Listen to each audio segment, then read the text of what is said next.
Oh, is somebody... Oh, someone's here right now. Awesome. So, hi there. We're doing a Definitive Edition 3 stream today, which is a bit different than what you're used to, right? Most of the time, you're used to me doing the Wars of the Liberty League is right. But unfortunately, if you haven't read the announcement that I put out a number of days ago, Chorizo decided to cancel the Liga tournament like the rest of the weeks of it. Because he felt like people weren't participating as readily or eagerly. People were saving it to the last minute, which kept pushing off the weeks too much, and he just didn't want to have anything to do with it at that point, which I understand. We kind of want people to do these matches within the time frame that they're supposed to be done, right? Because normally you would penalize people for it, but if everyone's doing it, let me tell you from what happened with Helter Skelter 2.0 that completely destroys the entire event. Yeah. I think the Wars of Liberty League was far more successful than the Helter Skelter 2.0 and DE just because we got through, what was it, like 6 weeks of Liga A and about 2 weeks of Liga B before everything crashed. I was actually set to do my game this Monday with Sog because we were going to do it on Friday, but, the Juanito injured his suelo a little bit too much, right, his neck. So he basically needed to rest that up a little bit, and we were going to do it. And I let Chorizo know that, hey, we were going to do it, but he said, nobody else wants to play this thing but you and me and a handful of other people, my friends or whatever. So, this tournament stand on, like, 2 legs of a table, basically. How are you going to continue that, pretty much. And I guess I was like, yeah, I guess so. I just think we could have pushed it a little bit further, honestly. It would have been probably better to keep going. Yeah, pretty much. Well, that's what's done is done, right? We can't keep crying about the past, right? We gotta look forward to the future, right? And Wars of Liberty is not the only thing that I do on this channel, right? I do Definitive Edition, I do Age of Mythology, I do a lot of things. So, if the Wars of Liberty League is going to go away for a little while, at least for a little while, we can have our own fun, right? Without without that structure. And that's sort of what this idea is for. My idea was, let's do the Aaliyah games that people like on this channel a lot. Some of them get some pretty good views here.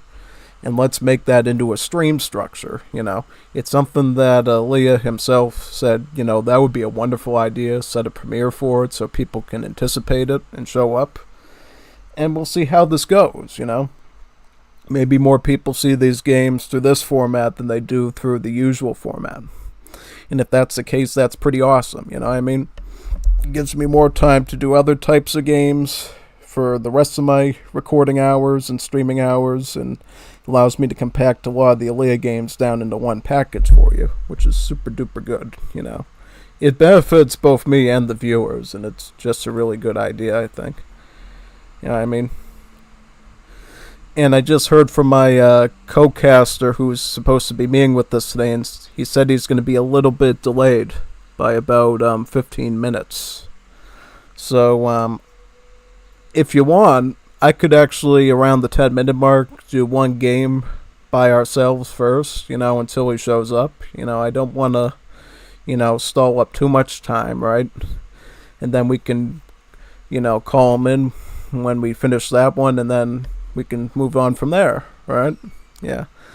I see we got at least one viewer here right now, which is super swell, The more viewers we can get, the better. Definitely. I'm going to I think I'm going to send my stuff out to a couple more Discord servers. I want to make sure I properly advertise this event since it's the first time we're doing this sort of thing. Make sure everybody knows about it, Yeah, I'm going to make sure everybody knows what we're doing. Yeah, I'll actually put it on the House of Trading Post server as well, because that's where Aaliyah comes from, basically.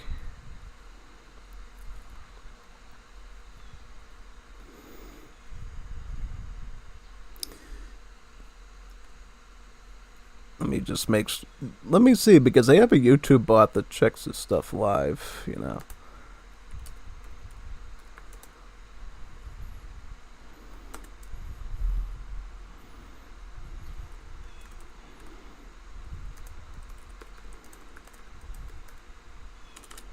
Yeah, I'm gonna put it on the House of Trading post. Maybe Aaliyah will show up too, which would be really neat.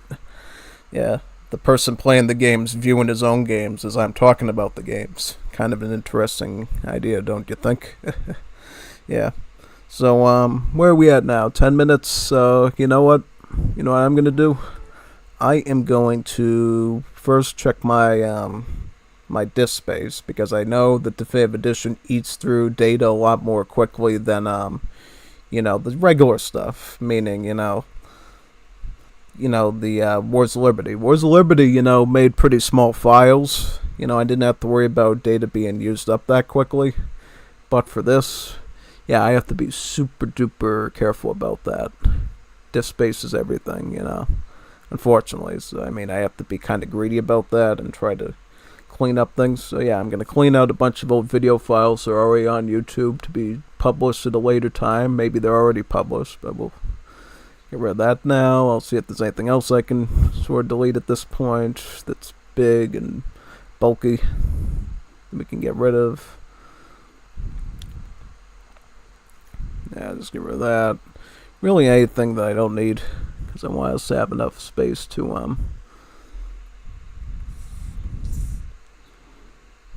I don't think we need that anymore right now. I'll get rid of that.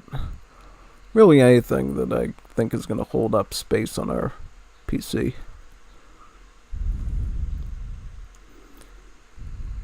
Just release that.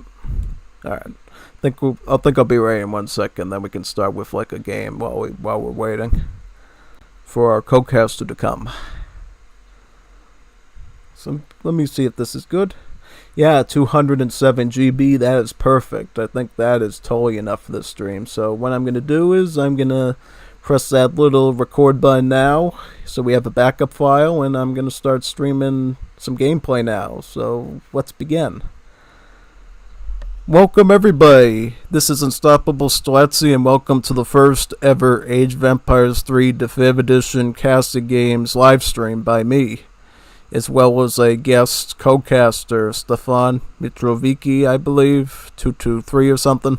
Yeah, he wanted to come along for the ride this time and, see what it's like to stream alongside me and offer his own insight into these games. He is going to be running a little bit late, though, and I don't want to sit here talking to you all too long, so let's begin with a game in the meantime, to pass the time, shall we? Don't worry, I made sure before we started up this thing that I made sure which games were going to out-of-sync or not, at least the upper half of them, so we should be good with, making sure that our games do work as intended, pretty much. I might even put the volume down even more. Yeah, maybe. So, alright, let me just make sure. So I have to do time to sort them, and then go down. I remember exactly where we left off. It was right around this one. Yep, this one. So let's this is going to be pretty much sort of the same way I always do these, maybe a little bit different, so let's just give it a try and see what you think. Alright, actually we don't even really need to pause the game, I think, this time, because I can just do it while they're playing, right? So okay, welcome everyone, welcome to the live stream. If you haven't come yet, this is going to be a big set of Definitive Edition casted games, mostly done by Ali and Kaiski Tuski here. Right here we got Kaiski using the Germans, and he will be fighting against Tactical Tactics of Bison with the Indians. India versus Germany, that's a pretty interesting fight, I think. India certainly has the advantage of the Agra Fort to defend their base against those German Uhlans, which is always an interesting dynamic. So yeah, we're definitely going to have to watch out for that. Looks like Germany is already getting their market now. They're already going to be chopping a bit of wood. They're also going to have to do a bit of gold mining so they can get hunting dogs. Reason why they're doing that is because the German settler wagon here is a really good gatherer. He actually gathers at about double the rate of a regular villager. So if you can get the hunting dogs right away, the settler wagon becomes a really useful asset to your economy. Like you can already see here. the difference, like almost 2 food per second. That is really good. That's why hunting dogs just really behooves the suttler wagons really good. As for India, though, India is going to have to play this very carefully. India certainly has some powerful units like the Mahouts, the other elephant units. The Gurkhas are pretty solid. I like Rajputs, nobody else does. I think Rajputs are just A-okay for me, but they might not be for you. As well as some other stuff too. I think in this situation, India has to definitely consider the fact that Kaiskhi/Leah are really well known for their mercenary tactics, as well as their war wagon and Yuan tactics, right? Just getting lots of power on the field very early on with a strong economy to back it. And I know India's economy isn't the best in the game, so they're definitely going to have to keep up with Germany, because from my understanding, and I'm going to confirm this right now, we're looking at the... Oh, this is not the HOA 1v1 deck. It's a bit different. So this is called 1A, and it has a lot of support for mercenary play, I see. But it also, just like with HOA 1v1, has some support for cavalry play, right? You get cavalry combat and you get Lipizzaner cavalry, which boosts both the HP and the attack of Uhlans. I don't see as much economics here, though. Like, I don't see guild artisans for the suttler wagons. Instead, we see more cards for the suttler wagons, including even the Team 2 one in H3. I don't know how that's going to affect this. Palatine Settlements is actually a really important card for mercenary-friendly decks, because if you run into a pickle, like you're getting rushed very hard and you need to make mercenaries, the Palatine Settlements basically ensures you're always going to have enough population to output more units, even when you're being severely raided and having your houses raised on you. What wonder is India going for? So India, surprisingly, is going for the Tower of Victory. This is a very rare wonder to see for 1v1 play. Normally when we see India, we either see A, the Agra Fort, because it's both defensive and offensive properties, or B, the not the Charminar Gate, that I forget what the other one's called. It's the economic wonder, right? Because essentially with that one, what you do is you put it right around your berries, your mines, and your hunts, and you get a bunch of extra gather rate from it. And it's really good for just boosting up your economy. So, in general, India either goes forward or economy when it comes to their wonder selection. Going for the Victory Tower is a very rare and spicy option, I think. It might work well, it might not. Basically, all the Tower of Victory does is, for those who don't know, has an ability. You click it, it lasts for a number of seconds. It increases the stats of all the units, all your military, allowing them to perform better in their combat. And this is the ability right here. Is going to pick up a diplomatic intrigue, it looks like. Essentially what this does, and it's a very important card too that I like, gives you 300 export. Also makes switching your consulate allies a lot cheaper. Normally, switching to a new consulate ally costs 100 export. This drops it down to a mere 25. And what you can do with this thing is you can ensure that you have a ready-to-go army of consulate units to rush with at the beginning of the game. This is certainly making me think a little bit here, because I'm seeing he's going barracks, probably sepoy, and he's going to combine that with some sort of consulate option. He's going to go with the Ottomans. This is a very typical one to go with diplomatic intrigue. Essentially what you do is you go sepoy as your backbone unit, and then you back them up with Delhi cavalry, or what they're called here, the Rumeliets. And the Rumeliets, you know, not as strong as the Hussar, but they do attack quicker. They're a much speedier unit overall. That's what sort of makes them very useful. Germany already has their free Yuans available to them right now. They're picking up amalgamation right now.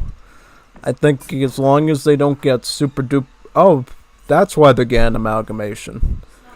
They're mining from the gold mine, and they're going to be basically use that extra coin economy to support Yuan production. These Yuans while they're very low in HP, they house a very high attack. And the idea is you use them mainly for raiding, but you can also use them for fighting as well, if you can micro them very good. Like, see how much damage they do to a vill? Like, that's a lot of damage, right? And keep in mind, most villagers like these have some sort of hand armor, so the fact that they can do that much damage tells you a whole lot. Oh wow, he fell right into that. That is very serious. So one of the other things that the Ottoman Consulate offers you is, what they call support units, basically. They're basically one-time technologies that grants you a group of units, right? The first one that's military-related is actually a group of AZAPs called the Baghdad AZAPs. These, as you know, are a combination between sort of skirmisher and pikeman. At range, they use a bow, and the bow does multipliers against ranged cavalry. It's sort of like its poleaxe that it uses in melee, gives it multipliers against melee cavalry, aka the Uhlans here. So the fact that Bison was able to get that right away will ensure that he has a bit of a defense here to Uhlans. It won't help these villagers, though, that were caught way up here. That's definitely not going to help. These Hindu villagers are going to get completely massacred up here.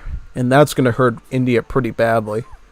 Where is India economically? So they actually have enough resources to go for Fortress Age at some point. But in terms of wood, they're going to have to recover some villagers to keep the wood chopping going, right? Since Hindu villagers actually cost wood and not food. Makes the Indian villagers unique in that sense. Shipping in 5 sepoys as well. So what has he got? He's got 6 AZAPs and he's got 5 sepoys. This is looking a little daunting. Even though this is anti-cav, the number of Uhlans here is really scary, I think, for India. They're really going to have to play this really carefully. Definitely very carefully here. Right now, he seems to be getting the run of them right now and chasing them off, but I'm not sure how long that's going to last, because we see even more Uhlans coming out from Germany. And Germany seems to be buckling down for an H2 warfare, just massing Uhlan after Yavul, and so forth. Picking up wood now. Any other cards in Germany's hand at this point? Not too sure. We'll have to see. How many out did he pick up? Yeah, it hasn't picked up Palatine settlements yet. That's going to probably be a little bit later when the mercenaries come into play, if they come into play. Right now, though, Bison, I think, is just trying to keep these Uhlans from getting any more kills here on the Vills. See, more Uhlans right over here. It's just a really nasty situation. Like, Bison is trying to get a wall now, but I think it's just really daunting to try to do. At least here, you have a bit of defense. The worst thing that can happen to your anti-cav is getting swarmed by the Uhlans and surrounded, because all those 37 hand attacks add up really quickly. The fact that he was able to use the town center to force him to run around like that was really smart on Bison's part. It's buying him a lot of time here. And now, thankfully... Yep. GG. Yeah, here comes the Mahout. Here comes the Ellie. Here comes the elephant. This is why we play India. We don't do it for the sepoys, we do it for these elephants. The elephant in the room. That did a lot of splash damage here, and it completely wrecked that entire unit advantage that India had over there. Big time. Oh, Sep. Rajputs. That's even better, too. Also has some sepoys. Now, Germany's going to have to play this a little differently at this point. And Bison has basically saved himself from dying here. The Rajputs, combined with the monks here, should be able to handle these remaining Uhlans if they decide to hang around here. A church is now being constructed by Kaiski. Is going to start to ship in some crossbowmen now. You're going to need a bit of anti-heavy infantry to go up against Rajputs. The Uhlans are not going to be able to handle Rajputs on their own. Rajputs are really specialized in handling cav and melee. India scrambling to get this wall finished because they just don't want to be completely raided on the open map anymore.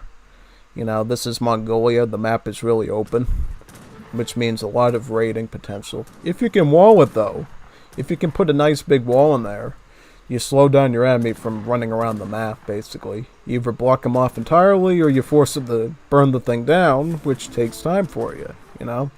These aren't the flimsy Wars of Liberty walls. These are actual sturdy walls you can use to hold an enemy off for some time. Rajput's doing their job here. They're going to clean... Are they going to clean these ones up? Yeah, they're just going to fight it out. There's still some Yuans over here, though. A group of about... What is it, 12 of them. Finally has enough resources for Fortress Age. We'll be aging up with the Exiled Prince. They have a skirmisher and a war wagon shipment to use right away. You know, 3 war wagons with 3 Yuans.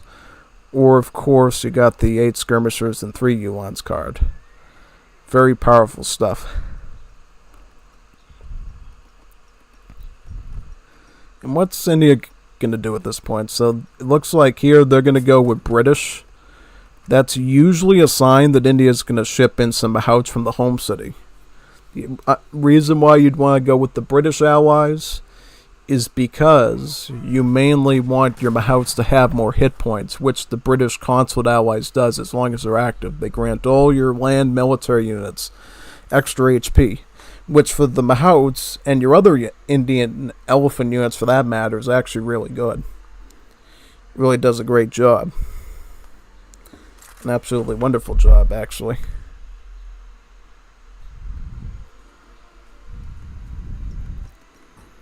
My question is, though, well, they're going to be able to afford the 2 mahout shipment, right? He actually has 2 howdahs as well as 2 siege elephants. This is quite good. I actually don't get this howdah card enough. I usually just go for 3 mahouts myself, because I feel like I'd rather have 3 mahouts most of the time instead of the howdahs. Just because I see a lot of people in the rank ladder just spamming a bunch of skirms and thinking that they're MVP, you know. It just takes one ship into mahout to just completely destroy that reality for them, you know. Once the reality comes in, that you got 2 or 3 elephants in the room, skirmishers don't do anything anymore. Going for intervention. This is going to grant some consulate units to the Indians here. My question is, which ones exactly for this consulate ally? Doesn't quite tell us what unit it's going to be. Oh, a big army of redcoats. That's good. That'll help with the Yuans, you know. Now, what you're going to do to deal with the skirmish units in the back here, the expos and the skirms, I think you're probably going to need mahouts for this. Yeah, and now that you have a sufficient number of anti-cav, I feel like going the elephants now or soon would probably be the preferred. Here's the thing, though. Bison is even doing well with just the monks. The monks themselves are efficient cavalry here. You don't even need to ship the elephants right now. Also, these Yuans can't even properly engage here, leaving these skirms vulnerable to direct bullets, you know, getting directly shot by these units. Yeah, try to shoot as many of the... Yeah, you gotta aim these... You gotta micro these sepoys slightly better. Try to get every shot in that you can, because if you can dominate these skirmishers now, when you have the numbers advantage, you give yourself a nice... Oh, but unfortunately, Kaishi's economy is just doing well here. Thus, they already have a big army of skirms ready to back them up. This is going to force Bison back for a time until he can get the mahout shipment. He's going to need 2 mahouts here, or an equivalent army of Sawars of some kind. He's going to need some sort of hand cavalry here. I don't think the monks alone are going to handle this anymore. Really not. Getting team settler wagons, that's kind of interesting. Still, I would have just shipped in more war wagons myself, you know. All the units now, the merrier at this point. Though I would be careful with the Gurks, you know, we see some Gurks here too. Training the monk from the town center. That's something we don't see every day. Must really want that monk back badly. You know, it's an alright unit, you know. It does stomps, which can stun all these units in the area. Really a decent combat unit. And I think, too, using this ability here from the Victory Tower has certainly helped India out quite a bit, you know, in terms of keeping the fight against Germany going. Unfortunately, though, I think we're in a bit... Well, I'm just trying to give Bison the benefit of the doubt here. He might be able to pull this. Never mind. Unfortunately, these war wagons just shelled through the elephant hero here too much. Rajput's... Yeah, try to hit the skirms with them, you know. No, they even get one hit there. That's really sad. Very sad indeed. Yeah, I think you're just getting way overwhelmed at this point, you know. Once Germany gets enough skirmishers, it's really hard to fight back against them, you know. The one thing Germany gets by getting their skirmishers later is the fact that they get shadow teched into veteran right away. For India, you actually have to upgrade your skirmishers from the barracks for 200 wood and 200 coin, which you might not always have, to keep them on par with what Germany's doing. Kind of unfortunate, you know. I mean, let's look at like post-game here. Germany just the better gatherer. All those settler wagons really adds up over time. It's just really a good economic unit that completely wrecks games for whoever deals with it. We've seen it over the past, well, I've seen it over the past week with all the record games I've done previously with Aaliyah, you know. Settler wagons just completely destroying Inca, Portuguese, Dutch, everything. It's crazy. You'll enjoy those games when you see them too. It just shows you how incredible Germany can be. And in terms of military combat, I would say probably India was technically the better warrior here, whereas Germany was able to keep up with their kills and just, you know, take the victory here, because note that these are not all military. Some of this is villagers too, so that early Yuan aggression ensured I keep continuing now. Alright, so everyone, we're back now. For some reason we were getting some buffering issues there before. Hopefully now it looks a little bit better on there. I'm gonna just make sure by looking at it live that you know, that everything looks clean on here. Yeah. I'm looking at the screen right now and it looks like everything's moving smoothly on there, at least from my perspective. So I think maybe we probably fixed it. Yeah. Sorry for the lag there before, but we should, you know what, if you want to, we could just redo the other one we just did again, but this time do it with our, we got our cocaster here now. Do you want to introduce yourself to the viewers? I'm StefanMitrovici. I'm a AOA 3 player. I played in the old days with my father and uncle. Now I'm playing the DE. Oh, that's very interesting. How many years have you played in total? Maybe like 6, 8. I don't know. Well, I was very young when I started to play. Oh, that's a good sign then, if you can't remember when you first started. No, you're probably very good by now. I hope so. Well, I mean, I've played against you before. You seem to know what you're doing from a macro and military standpoint, at least from what I understand in our games on Age of the World. Yes. Yeah.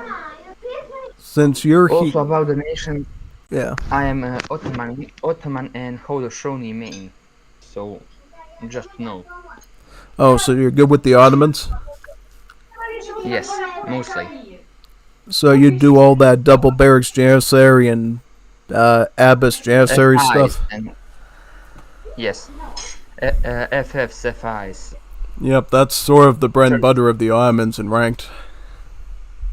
Yes, that's the main threat. Yeah, pretty much. Also Church FI. Yeah. It's very interesting. So will we go on to the next game? Yep, certainly. You're viewing it right on your side so you can follow along. Yes, I am.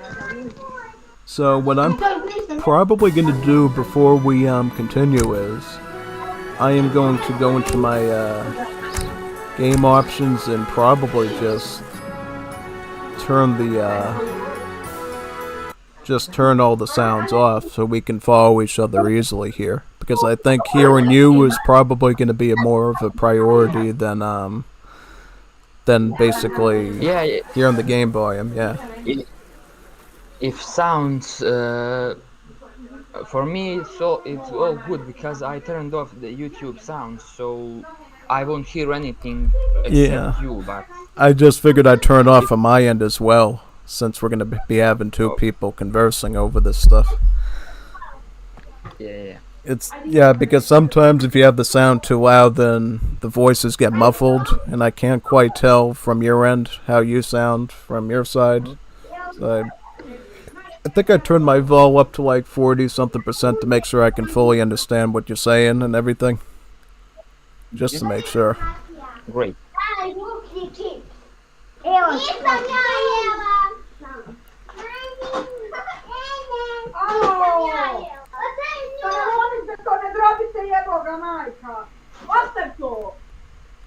Do you hear only me or someone else?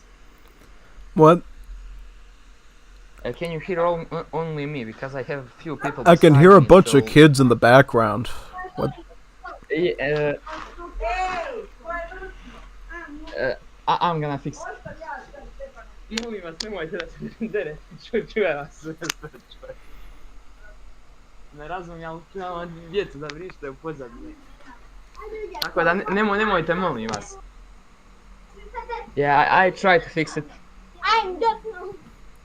Alright, I guess it's fun ambience, I guess.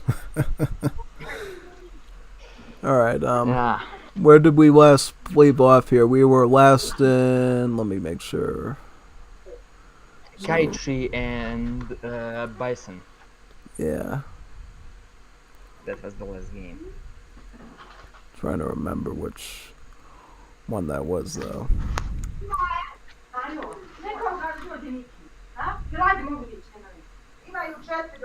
Just trying to remember my place here. It was Bison, so I gotta look for Bison.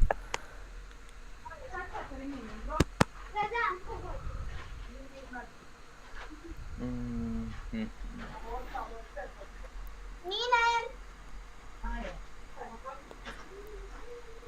Yep, this one.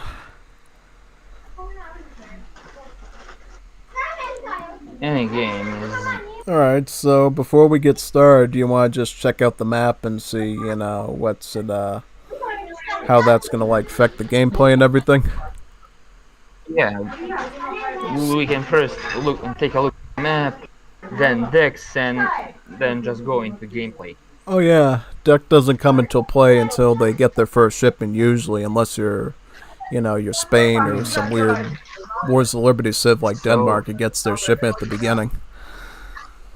So yeah, So again, it's Mongolia. TP line is very good. You can use the natives. yeah, you get yeah, you get the Tengri on here, and then you get the Shaolins here, both considered to be cavalry-based native units, pretty much. Then there are Bison, which may affect the game. Just the difference who gets how many and how will they use them. Right, yeah. Certainly. One thing about this map which is pretty interesting is the trade route is all the way up here at the top of the map. It's not down in the center where you can easily grab it. You have to go out of your way to find it and start taking control of it. Also, the fact that the trade sockets are pretty close to each other means that if you can capture all of them, that can be a pretty good telltale sign that you're going to win that match, because you're going to be pumping shipments or potentially resources out if you upgrade the trade route. Yeah, like you can take two trade posts and then put a outpost and in between them, and then it's okay. Enemy first has to take the outpost, then both TPs. Yeah, definitely. So you think you're ready to start seeing some action now? Yes, definitely. Alright, let's press this on and see what's happening. So we got Germany over here, Kaiski Tuski. And then Bison is going with India over here. Oh, wait a minute. Wrong hotkey, that one. Alright. Got a bit mixed up with AoE2 there for a second with the hotkeys. And yeah, this is kind of an interesting matchup because India is actually like one of my strongest civs in AoE3 in terms of vanilla gameplay. They just seem to have like a lot of military answers to stuff, and in general their build order is pretty solid. Like, it's pretty easy to follow along with. You know, I feel like anyone who might not fit in with the Europeans very well might do a little bit better by starting out with India as their first civ. Yeah, because they just have Mahouts are too OP like unit, and you also have what's it called? Oh, absolutely, you know, and I think another thing too that gives India a good leg up in the start is the fact that they have the aggro fort to defend their position. That not every other civ has something like that at the beginning of the game. Yeah, but they can do many rushes. They can offensive and defensive aggro forts. They might not do an aggro fort at all. There are many build orders, and you just don't know what they are doing until the very last moment. Oh yeah, I mean, the aggro fort, if you use it wisely, is a very powerful weapon that can be either used offensively or to protect your base on the wide open map like this one, Mongolia especially. However, if you think that it's invincible, it's really not. Unlike the normal forts that we see with Europe, you actually have to upgrade the thing quite a bit before it becomes a truly menacing building, right? And you do have to upgrade it as well a little bit before you can start to train some of the other units from there beyond the infantry. So it's something you have to definitely work on, knowing when you're playing is how do you put it in a important place, but also a place that you can defend with your army as well and back up. Yeah. Yeah. Because I think it's only 5,000 HP in the start. And what do you think about Germany here as a civ? Do you use them a lot? No, I don't use them a lot, but it's a top tier, maybe best after America. Yeah, that's Maybe the best interesting. civ after USA. Yeah, I think the thing with Germany is if you know how to use them really well, they can probably be one of the more flexible civs in the game, because Scepter Wagon's probably one of the better economic units that you can have in your arsenal. We see certainly Leah and Kaiski always using Scepter Wagons in every game effectively. Like this right here, this early market, they pick up hunting dogs in age 1. Their food economy skyrockets because these villagers literally have the gather rate of 2 villagers in 1, so they are really bringing in a lot of meat when they're hunting. Yeah. Plus, because I think hunting 10%, and 10% of one villager is way less than 1% than 10% of 2 villagers. So when you have more settlers, a settler wagon, it's way better to do hunting dogs than for normal villas. Oh yeah, and basically what happens, yeah.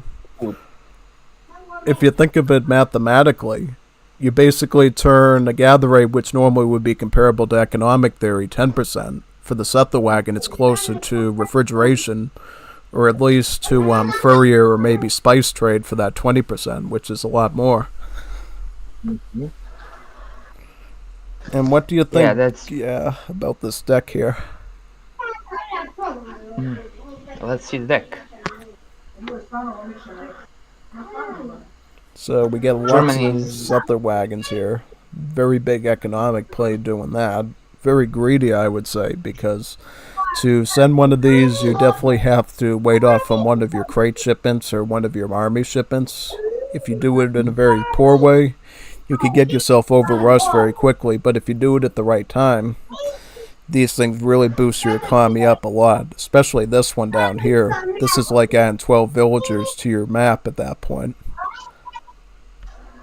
Yeah, in Germany has 17 vills and is aging up at around 450. that isn't that bad. I mean, the economy is very, very good. Now, as I see in the deck, Germany is doing H3, H4 builds more than anything. Yeah. Yeah. And this is something I saw during the first time when I was going through this match a few minutes ago. What do you feel of a starting wonder of the Tower Victory over the Agrifort or the Carnamata? I mean, it gives. Is it the gold trickle in one? Is Tower of Victory gold trickle Gold, treasure or not? a gold trickle from the Tower of Victory? What does it do? Basically, what the Tower of Victory does is it gives you this ability right here on the left, and it lasts for a number of seconds. It basically buffs up the stats of your military, so you perform better militarily in a certain instance. It has a long cooldown, though, so you have to do it very carefully. Oh, I just forgot. I didn't play D in a long time, but I think 99% of the builds should include Agrafort or Kanimata because it's just superior. Right. Basically, Agrifort is either defensive or offensive.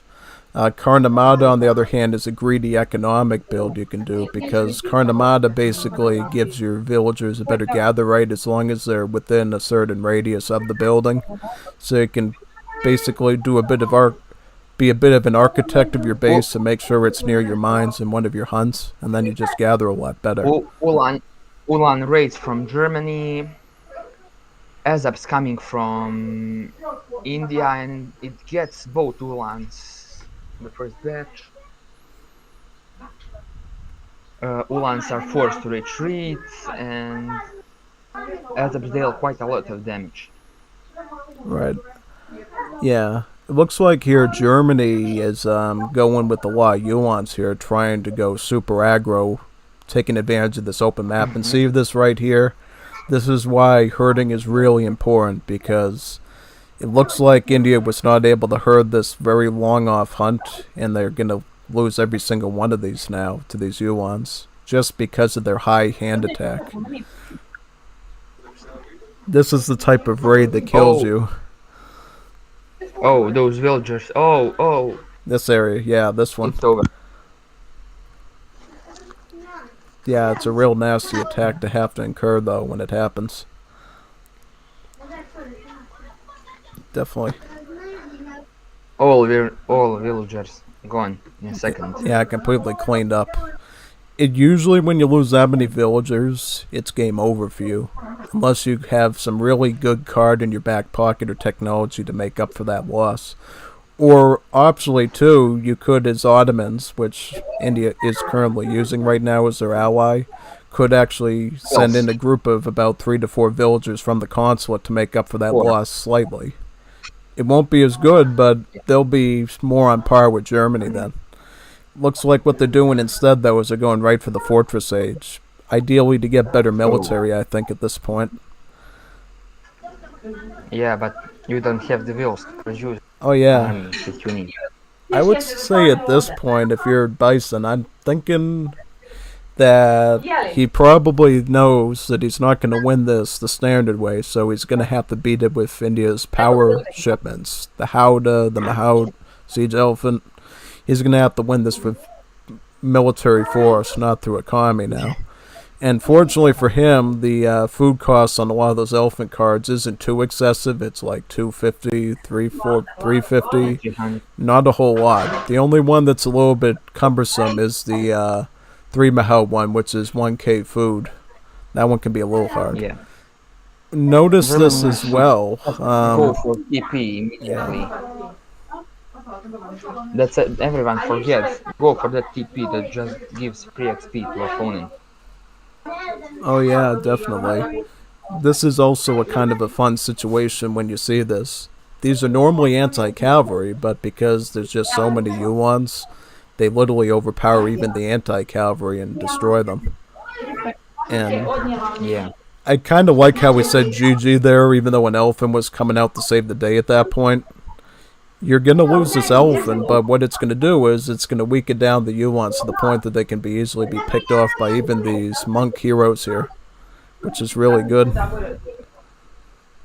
Can you just go to Germany to see? But yeah, just one remaining there. These ones are going to have to retreat now because he's got the Rajputs. The Rajputs you can't engage with anymore. The Sepoys you could deal with a little bit, but the Rajputs are just really nasty melee units for the Uhlans to get involved with. Century is coming in. Oh, Ulan, go down. Yeah, I think Bison's going to want to finish up this wall as well before it's too late.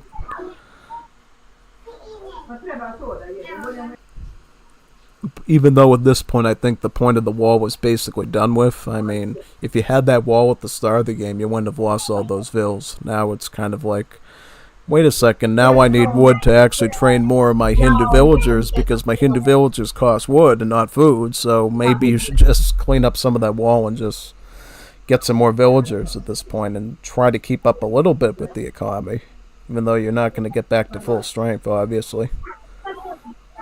Still, scores are pretty close. Here we go again. You're going to lose this one now, too. It just never ends. Like, you can't seem to stop the bleeding here. It's just really bad. And if you can't stop it, man, you're just going to get dwindled down to nothing. I mean, he's got a bit of good army now to stop himself from, like, literally dying right now, but once Germany gets a couple more settler wagons out on the field, they get some techs down, you can't deal with that anymore because they just beat you out with skirmisher war wagon, and there's nothing you can really do about that. Germany has 20 villagers. Right, and he's actually going Fortress Age now, too, with the Exiled Prince, which is going to make him age up super fast.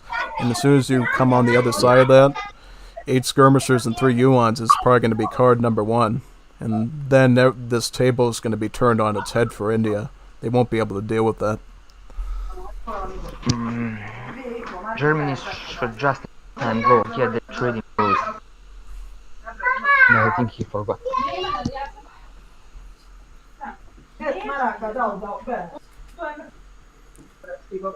8 current here is a good shipment. See, there's some... Because they just counter everything. Yeah. Yeah, here's the crossbowmen too. Even these can be a bit of a problem here for you when they're combined with the skirmishers because they're also anti-heavy infantry. And I don't really see much cav coming out of India right now.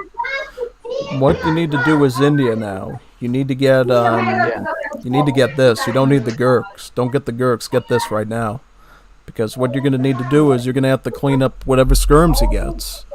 And then you can try your best with your Sepoys and Rajputs to fight the war wagons. The fact that he went Gurkha here instead was really a fallacy. Then he changes up to intervention, which isn't much better because, wait a second, you got a bunch of musketeers already. Why do you need more of them? You don't need any more musketeers. You got enough anti-cav for the Uhlans. You're going to beat the Uhlans out. You need to deal with the skirmishers. You need to deal with the expos. You need to deal with the skirms here. This is the thing that's going to make or break you right here. And I don't see... Zambaraks, really? This is even worse. I mean, Zambaraks are like a really very weakened dragoon unit. Easily counterable by... Yes, easily counterable by... Just... Gonna kill Zambaraks easily. Yeah, absolutely. I mean, yeah, you're going to win this fight. You're going to push him back for sure, but when it comes to like dealing with the big threat, the skirms, you're always going to be on the back pedal with them because they have more range than you and they have multipliers to literally blast your units down right here. You're still lacking the Sawar or the Mahout numbers needed to rout the skirmishers, which you really need to do. You don't just want them to retreat the skirms, you want to rout them completely and wipe out any ones that don't get out of the area. This is what I don't understand. Why is he going red coats and sepoys again and again and again? Because skirms are just destroying him. Muskets are certainly Is pretty solid and well rounded, but against this situation, yeah, look, more skirmishers. Now Germany knows all I need to do is just keep making skirmishers, and he's going to fall into that trap, and he's not going to be able to get out of it now. Just keep making skirmishers, you'll always win against the musketeers, right? Even worse is the fact that these sepoys aren't even disciplined upgrade. They're not even veteran teched up yet. They're missing that 20% HP that can make them a little bit more survivable here. So it's almost as if he's fighting an and age 3 army with an age 2 army almost. India has 17 wheels and even though he 36 for Germany because of all the settler wagons. how many does Germany have? 36 down here in this little area. Oh,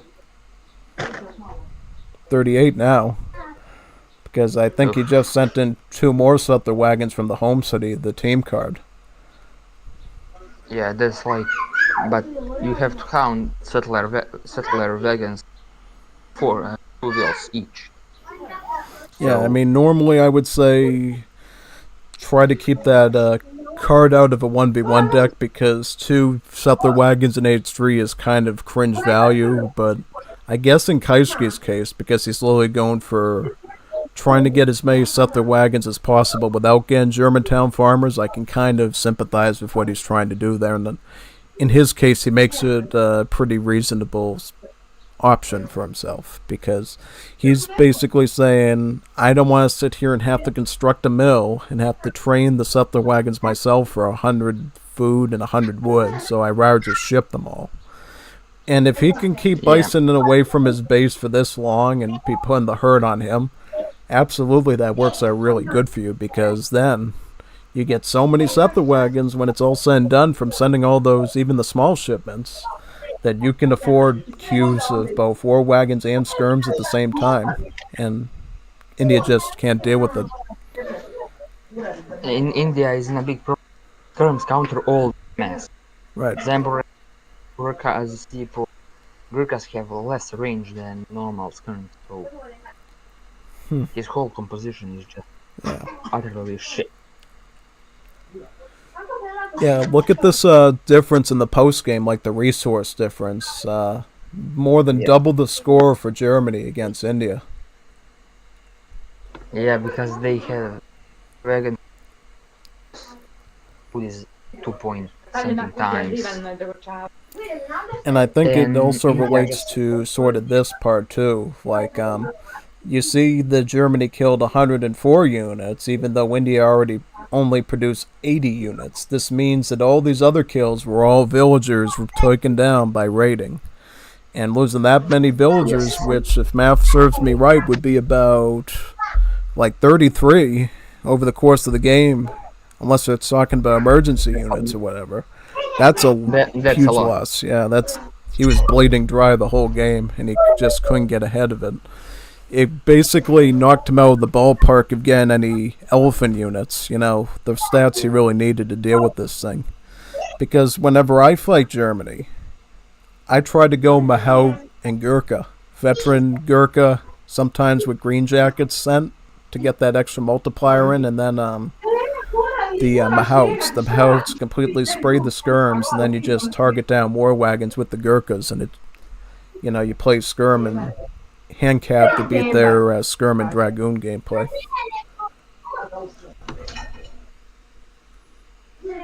Yeah. So game. This wasn't even Germany beat down India. Yeah, that was a total Kaushki victory there. That was a really insane one. One thing you'll notice about me too is I have like 1 million record games here. It's like an entire library of them. I have 1 or 2 or 2. Yeah. And those are my games. Yeah, these are all mostly Kaishki, Tushki, and Aliyah games. There's some from Helter Skelter in there and some other stuff. They're older, but mostly just mostly Aliyah and House of Trading Post stuff here. This will be the next one we're going to be doing, a 2 versus 2 ranked Germany and Germany versus France and British. Oh.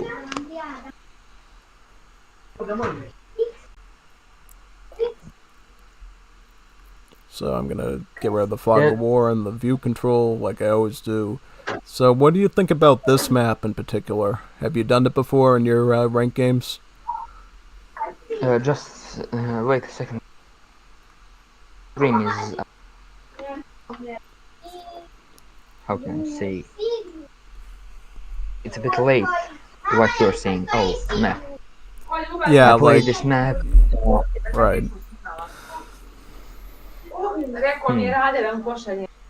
I mean, map has a lot of coins, so Germany can easily do some mercenary builds. Trade posts aren't a viable thing here. I mean, they are a lot spread apart. Yeah. One thing I find kind of interesting here, it seems like for one of the players on each team, their trade socket is just really close, and then for the other teammate, they have to walk so much farther to get to a trade socket, so it's almost as if this site and this site are going to be the main ones in play, and these ones are anyone's grab at that point. These ones could technically be competed by anyone. This one by purple or yellow, and this one by either red or blue. You know, so depending on how good you are with map control and what everyone's build order is, we might see an uneven number of trading posts here if a team really wants to fight for that sort of thing. Can I just ask what's their elo? Can we look that up here? Or I think we can maybe look it up in the post game. I'll have to check that. That's an interesting question. You know, I know that Aaliyah is part of the House of Trading Posts, which does a lot of training of newer players, giving them new strategies. You know, Revnak is part of all that. Just a really skilled community of players, I would say. So I would probably put him on the upper side of skill. He does both supremacy, he does treaty, he does deathmatch. He kind of does everything. So he's really a very well-rounded player. And he doesn't just play Germany. He does Lakota. I've seen him go with the Hods before. I've seen him do British before, and a number of other civs. So he's definitely knows his way around a lot of these different factions, which is pretty neat.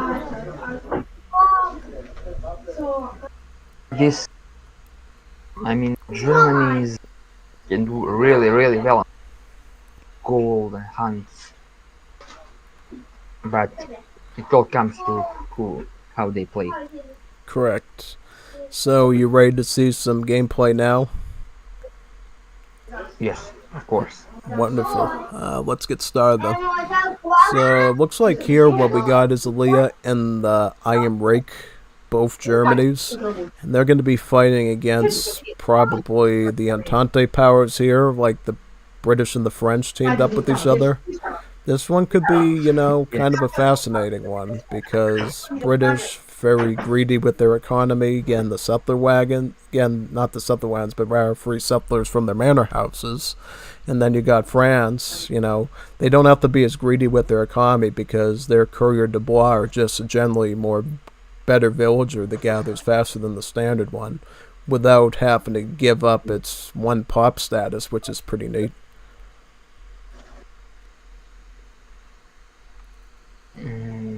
Musket X2 these guys go. And fast.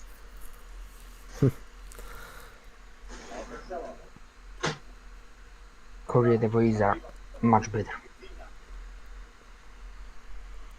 Going for gang saw instead of the hunting dogs is the first technology. Kind of interesting. Wow. Yeah, I kind of know what that means though. That means that they're probably going to go greedy on the trade route then, because they're going to need all that. So they're going to get the hunting dogs still, but they're also going to try to get at least one trading post, I feel like, here at the start. Like, that's 100 food that you could use to age up earlier. Yeah. The thing is, and when you do team games, even 2v2s, you can be a little bit different with the way you do your build. As long as you can trust your teammate and you know they're at a good skill level and they know what you're doing, you can afford to age up a little bit less if you can do a more greedy FF or FI strategy that propels you ahead a lot more. But you gotta hope that Yeah, that combined strategy just works against the opponent. and also you have to see what your friend is doing. If he's doing army, you have to do it as well, because he can go in alone, and if you are attacked, he can hold them alone. So you have to do the same threat. So you all do army, or you all do economy. There is no in between. Yeah. So this is the German deck of Rake. What do you think of this one compared to the Aaliyah one? Just a second. I just want to look at the Aaliyah one again one more time. So he's doing his HOA 1v1. This is the one that I've been seeing a lot in the previous games that I've casted on my own. How do you rate this deck, you would say yourself, from your own experience, HOA 1v1? For 1v1, maybe like 8 out of 10, but on 2v2 I didn't play that many. Ooh, Germany has church cards, so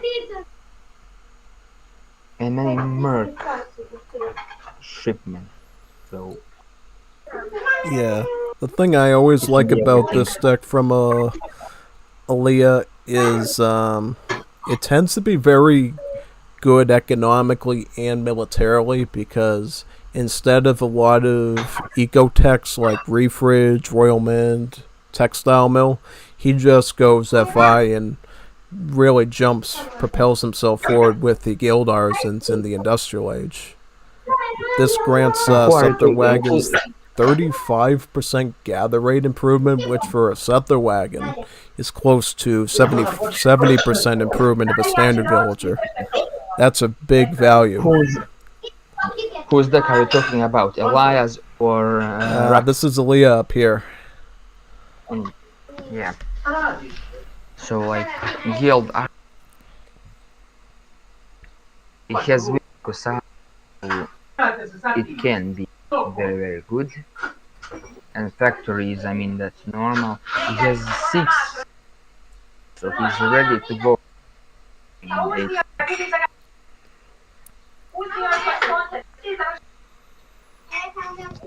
Yeah, and then this would be Rake's Germany right here.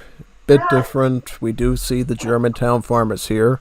So instead of going for Suther wagon shipments, except for the early ones, he's mostly going to be training his Suther wagons from the mills. And then again, the Guild Arsons. Yeah.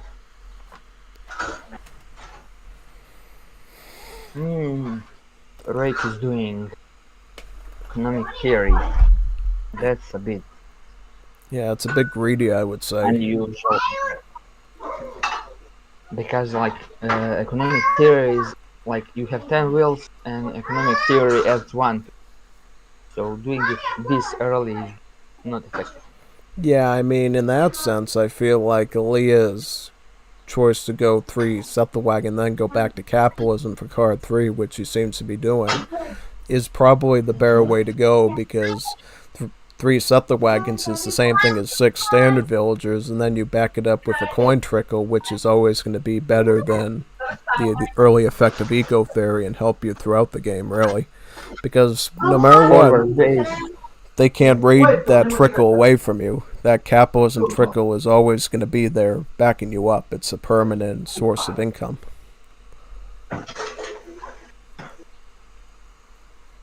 Former base from Britain, France. Yeah, we also have to pay attention a little bit to what British are doing. So British, interestingly, they completely skipped over Virginia Company in the early game. I thought you tried to get Virginia Company earlier, but I guess not here. They kind of just went for the crate shipments, looks like. Which you can do. I mean, The great thing about going with wood crates is the British is, you can either put it into production, military production, or you can put it into more manor houses and just get more villagers from that, which is, it makes you really flexible compared to other civs and what they get out of doing that. As for the Frenchies Like here, instead of doing 700 wood, then 600 wood, could have done Virginia Company then. So that 700 wood is actually gonna take a lot of wood off the price yeah, for one house, and you yeah, can build more of them. Then more builds, then everything starts rolling. yeah. Typically, I think if you, French, yeah, I like French build here a lot. They have done a forward base, and they are doing a royal consulate of royal units. Like I see royal musketeers here. Brits are doing normal mask. They have to get some infantry units because I see Germany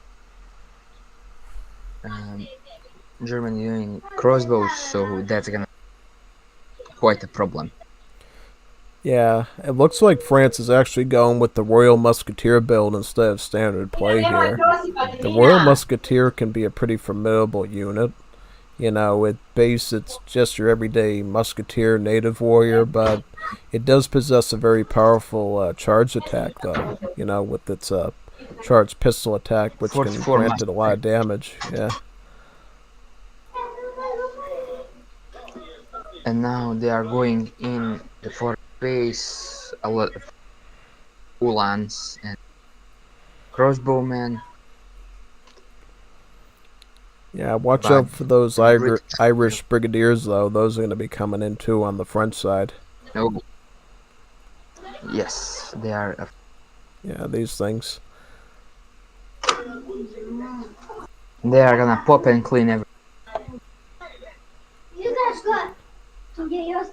Yeah, I think when you're defending here with this sort of a build as the French, every time you get your new batch of Royal Musketeers, it just pushes you to a better defense because as soon as they pop out, they do their charged pistol attack, and that just wipes out a lot of stuff. And every time that happens, then you basically take out the enemy army. So I feel like once they get into a queue of like constant Royal Musketeers, you either have to dominate really good, or you should probably retreat and try to engage them with maybe artillery or something.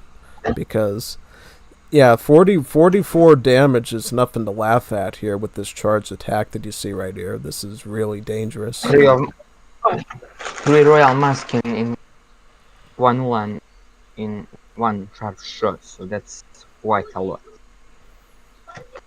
Plus Irish brigadiers, their army is no joke. Yeah, I mean, this is what happens. They do their charge attack. They wipe out a lot of the heavy units, and then there's nothing much left to deal with the Royal Musketeers, and it turns into a favorable fight for them. When normally these stats, you'd like 22 range attack, that's worse than a standard Musketeer, but then you realize the charged pistol attack just evened out the odds for them to make them into a formidable threat. Yeah, serious flag here. He takes all units that fire and one Ulan. That's just not how you are supposed to play. Oh yeah, definitely. Yeah, I think right now the two Germanys are just getting overwhelmed, and they need to think of something real fast here. That this one up here is Leah's just trying to defend his ground with crossbowmen and Uhlans. Lost it just as they about to pop. Yeah, so this is going to be kind of interesting here to see how this Rake Germany potentially survives this with their ally. I think Blue Germany for now is still going pretty strong here with their crossbowmen at this point. They can definitely afford to queue X-bowmen, which is going to be probably the only thing that saves them here against the threat of these Royal Musketeers, right? Because at least the crossbowmen have a little bit of favorable range, and they have the anti-heavy infantry multiplier here. This is... Yeah. Oh, wait a second, though. Looks like the Rake Germany did make it to Fortress Age, though. And they got their 8 skirmisher shipment completed. This might be what they Double need shot here. moves coming from a lion. Double Sodner's crossbows. Standard build. Oh, Ray ages up and gets skirmisher. That can be a game changer, definitely. Oh, definitely. You know, that's why Fortress Age is always a controversial thing, right? You might real think at one point you're like, oh, I'm losing all these resources to hit the Fortress Age, but if you can fit it in at the right time, those power play Age 3 shipments like 8 skirms, 5 dragoons, 3 cuirassiers, 2 falconets, that's what you basically need to win you back your defense. And I think now that you got 8 skirmisher combined with the lesser units of the Blue Germany, this is kind of the combination you need here to set up a viable defense for your side. Because Yeah, now the French and the British side needs to come up with an option to overpower that, you know, and because they were going all in aggro there, not a lot of banked up resources for the French here. yeah. Going one courier de bois at a time. Like, how many do they have right now? They only have like looks like somebody's pinging me on game range, and I'm probably just gonna ignore that for now. Only 14 courier de bois here. What happened with that? Oh, That means that I think Yuan's raided them. Leah Red, must have gone with some of the Yuans. That yeah. does not look I normal. think Red Team or Brits, friends just miss micro. They put a very good forward base, got a few units, attacked Germany's boat, raided a bit, destroyed some infrastructure, killed off enemy armies. That's good. And now you gotta age up, take new units, and then attack. But they aren't aging up, they are just doing army, and with Rick aged up, he can get better unit shipments, and every shipment is not equal, because Germany shipments are, I think, better than everybody else's, plus they are in H3. H3 shipments are just better. Yeah, plus that little bit of extra Yuans in there, like you mentioned, just makes those Yeah. cards always more valuable.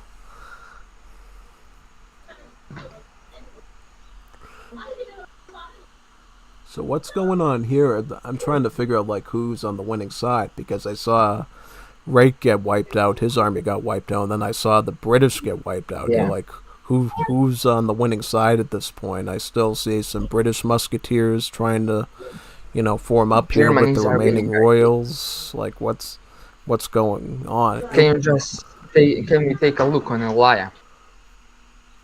Yeah, I'll switch over to him right now. This is sort of his resource count right now, and he's actually starting to go Fortress Age himself. He is going with the Bishop. Bishop grants you a covered wagon, so it gives you 2 town centers instead of 1. You can use that town center pretty good. You know, you can use it defensively at home to protect your villagers and provide another villager queue, or you can put it on the front lines as a pushing force forward to get villagers closer to the front to start constructing And things. 2TC booming. I think at this point, because your ally Yellow Germany is so far behind, you're going to have to do that. Aaliyah is basically forced into doing most of the manual work here until Rake can catch up. Now, the only thing that Rake has as an advantage is his age, but his resource count. Wait a second here. Looks like his resource count is pretty good right now. So what's going on? I think he might actually be going industrial age, because I see the 2K food, Maybe. and he just moved on to the mining right now. So something is up with that. I mean, at this point, considering all the abuse that he took, going industrial might actually do some good, because if you can sit there in the background and not have people targeting you as much, let Aaliyah deal with the abuse, you could actually get your factories out and start making heavy cannon to support your ally, and that might be a really big game changer Or here. because he also has those mercenary cards. Gets factories, he can put them gold and get more units. Yeah, this one. Or is it a lie? Because Yeah. So he can get some units with the goal, but I think Elias here the best player by far. He makes units and he also ages up in the meantime. He just places it very, very well. His age up time is beautiful. With army he produced. But now Rake is aging up. And when factories start rolling, and I didn't even realize France and Britain still in age 2. Yeah, Why is Britain making wheels? and I just want to Mills. show you this. Look at all these courier de bois that keep getting picked off by Aaliyah here with the Uhlans. This is probably why France is still in age 2. This has probably been going on the whole game with this whole Yuan thing. And the great scariest thing of the Yuan is once they do their damage, they just take off into the sunset, and the musketeers can't chase them down. You'll never see them again. You'll never see them again. Well, you'll see them again when they want to kill some more vills, and that'll probably be every couple of seconds. Just you won't know where they're coming from, though. That's the problem. And those Uhlans just force don't. This is a forward town center, it looks like, right here next to the trade route. Oh, yes. So it's probably gonna be used to send ships closer to enemy base and just Rake aged up. Blue team is just dominating. If you look at the scores, they are way better. France finally aged up, but oh, Rake is doing mortars. This is gonna it's over. 2 falconets from France. Should he engage or should he just... Well, here's the thing. Aaliyah also has falconets. This could end in... You're going to want to probably get your army up close to those things before engaging with that. Now as Rake is just gonna open that forward base up, then to only thing Red Team or Brits and France can hope is that Germany's miss micro and they managed to destroy their army as a whole. They got some chance, but still. How many courier de bois France have? So if we go back to that player, he has about 20 village. Well, let me check this actually. So let me check this actually. Right now he has about 21 on the field and 1 more queuing up. So he's at about, I would say, a quarter of his villager potential in the game. 27 vills, essentially. 21, yeah, not a lot. That's due to constant raiding by Germany. But Germany's also have settler wagons, which is like 2 wheels. Yeah. So I think Ray has 40 something wheels, including settler wagons. Yeah, definitely. Oh, France loses that.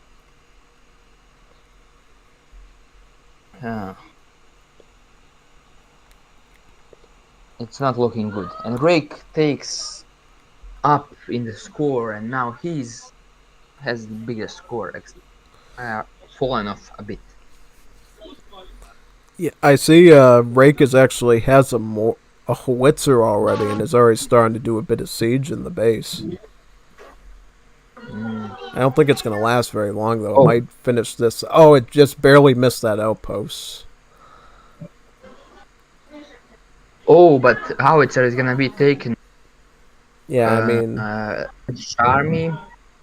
But Brits, you have to push in, not get your first line of infantry Right. You have But to push in and that everybody fires.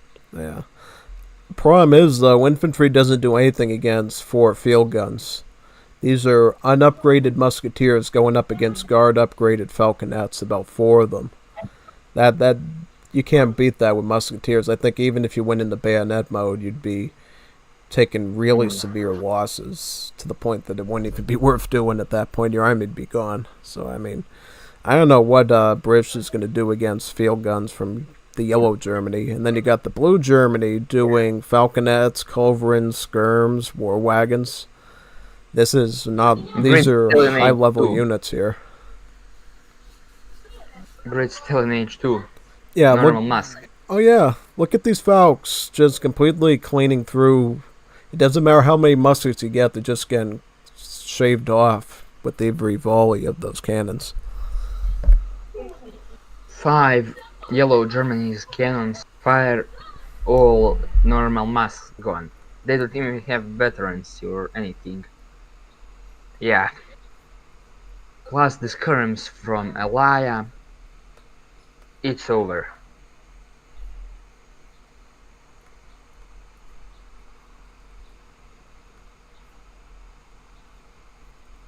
Both factories coming for yellow Germany.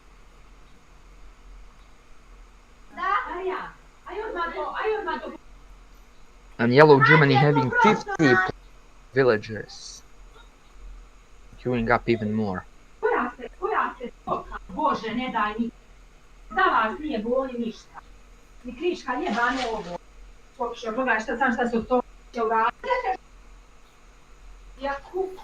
job, break. I mean, he did pretty good. He survived a lot of pressure here, and now he's going to be doing a finishing job with his field guns, I think.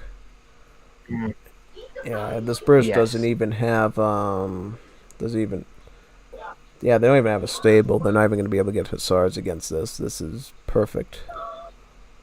And I'm a bit surprised because technically the British had they have a good Vil count of 47 and still not able to hit that fortress age yet and get some sort of like veteran hussar defense against these things. Yeah, because look, Britain has 200 population, so they built all possible houses, but the problem is they maybe took all upgrade for hunted animals, so steel traps and hunting dogs in market, but they were forced to go on meals very early on, and that's the reason I think the reason why they didn't age up.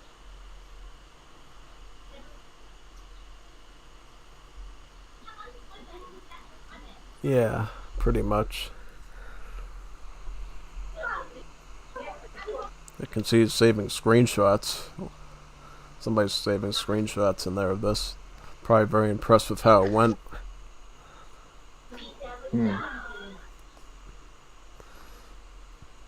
Oh, French Corsairs, that cleaned up the cans. Not a bad play there, honestly.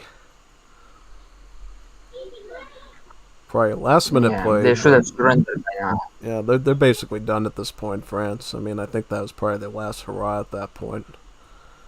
I mean, look at this Germany, this yellow Germany. That's a lot of resources. You can do just about anything with that you want. And then, I think both Germanies should meme for no reason. They should just revolt both and get death hussars from Chile revolt. Yeah, that could totally be something you do as yellow Chile, you know. I think blue Germany's mostly been just the attack dog this entire game to the benefit of their ally here, and that's worked out pretty good. You know, this forward town center eating up the mine that potentially France could have grabbed, going for this constant combat with Yulon, War Wagon Skirm. Also artillery, you know, Blue Germany has been doing Falks and Culverins this whole game as well, which at times has helped them out quite a bit here. And I think at this point, they're probably ready to go right for the town center now. They got enough of that hits of the cannons to just go for the TC. Why didn't Germany get veterans?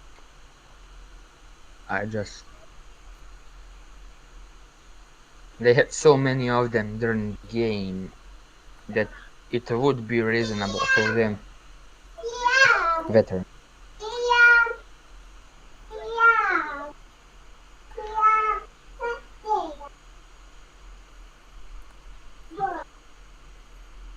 I don't see the reason why they wouldn't be, why he wouldn't make them veteran. Good covering work there by France, though. I mean, it did save him losing the town center for a couple more seconds. If only you could do that through the game, though. That's the thing. Like, if you could like protect your vills and whatever, you could have probably given Germany here a nasty fight with that good level of micro, like targeting the cannons, fighting off falconets with the cuirassiers. Those are some good plays to do, but because you're not able to follow up with that and just keep your economy safe, doesn't really help you out too much in these types of 2v2 battles, you know? It's like, yeah. I think the British player knows one strat only. That is to make purely mask to only attack. I think he doesn't know what H3 exists in this game. Yeah, that's the thing, though. If you're British, you should know that you have the option of going longbowman as well, and maybe you should have Yeoman in here with siege archery, too. The longbow can be an alright alternative to the musketeer if it comes to the point that anti-cav is no longer sort of your thing that you need anymore. Yeah, and then you get, then you can get in Arsenal. You have attack for skirms to get 2 more range. That they have 22 range. If they get yeoman, that's I think 24 plus siege archery. They are just one of the best units. Those 2 cards and arsenal tax.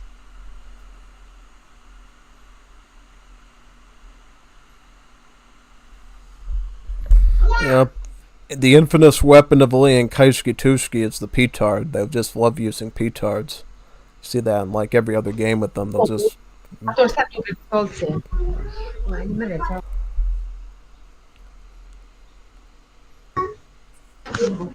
yeah, like again, this is another situation that we saw in the last game. Germany would double the score and resources of the opposing civs. Yeah. This is always a theme I see with like Aliyah and Kaiski Germany games is double the score of your opponent all the time, like constantly. And then when you get to military here, I mean, yeah, like honestly, like Rake didn't even have to do a lot of combat here. Like they only got like half the kills for the units they put out, and still did pretty okay here. I mean, Aliyah did a lot of fighting and got more kills than they produced, which is great. France did actually quite well here. British though, this is the fallacy here. You got a huge army of stuff here in terms of, well, not even like Germany was able to get out more Yuans and stuff than you were muskets, and it just didn't even add up to the number of units you made. You know, it's like less than 1-to-1 ratio of kills to produce units, which is not particularly impressive, honestly. In terms of the losses of units, that was a lot more. This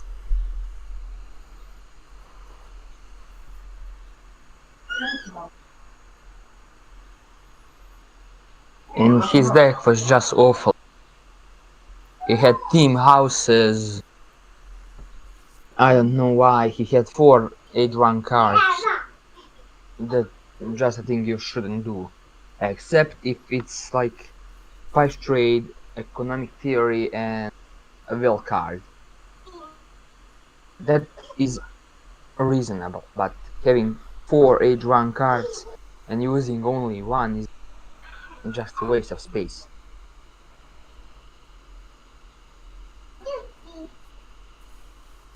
Yeah, definitely. I mean, that was certainly a good show of Germany just doing the good work yet again. Definitely good stuff right there. Now I'm gonna just see what we have next on the agenda here. Yeah, See what we got. I think the current meta reads uh, go FF, but not naked, normal FF, into church cards, going for food, then getting Black Watch, Rogers Rangers, plus the Tomahawks from the age of, I think that is meta for Brits right now.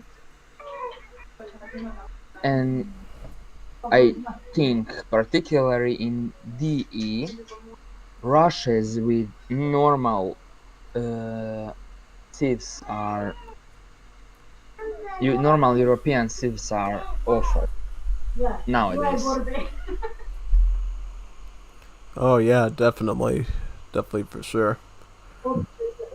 I mean, I feel like and I heard this too from Widgie, related to what you were saying. I feel like semi FF is like sort of the mainstream strategy to win ranked games because you rely on the power of the FF, but you have the ability to defend yourself as well. So it's not an all or take all approach to it. You do have security.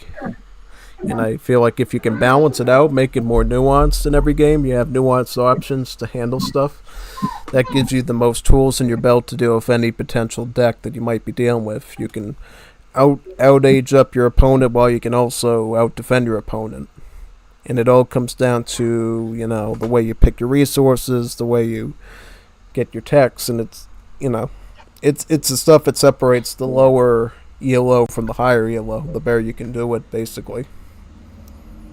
Yeah, I agree 100%. If I'm maybe switching too fast, but I wanna say this map has very good natives, Trabants and Golden Ruiter, big button from one of the natives. I don't remember which they were.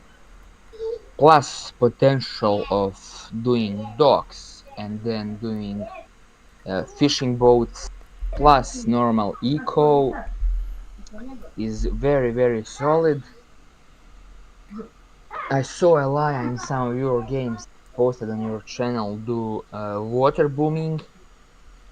That isn't that bad. Now friends on this map might be good in particular because just the way herds are placed and the golden ruiter with their curse can just mow down any. Yeah, definitely. But both nations are cav heavy nations. I mean can be cav heavy nations. So like golden ruiters are an option for both of them. And I'm talking about this left native here in that island. I think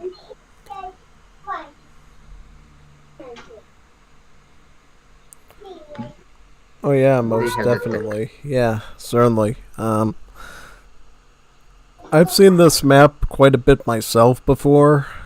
We actually saw it a couple of days ago in that big deathmatch game, which you might have saw between the Lakota and the Portuguese versus the Dutch and the Aztecs.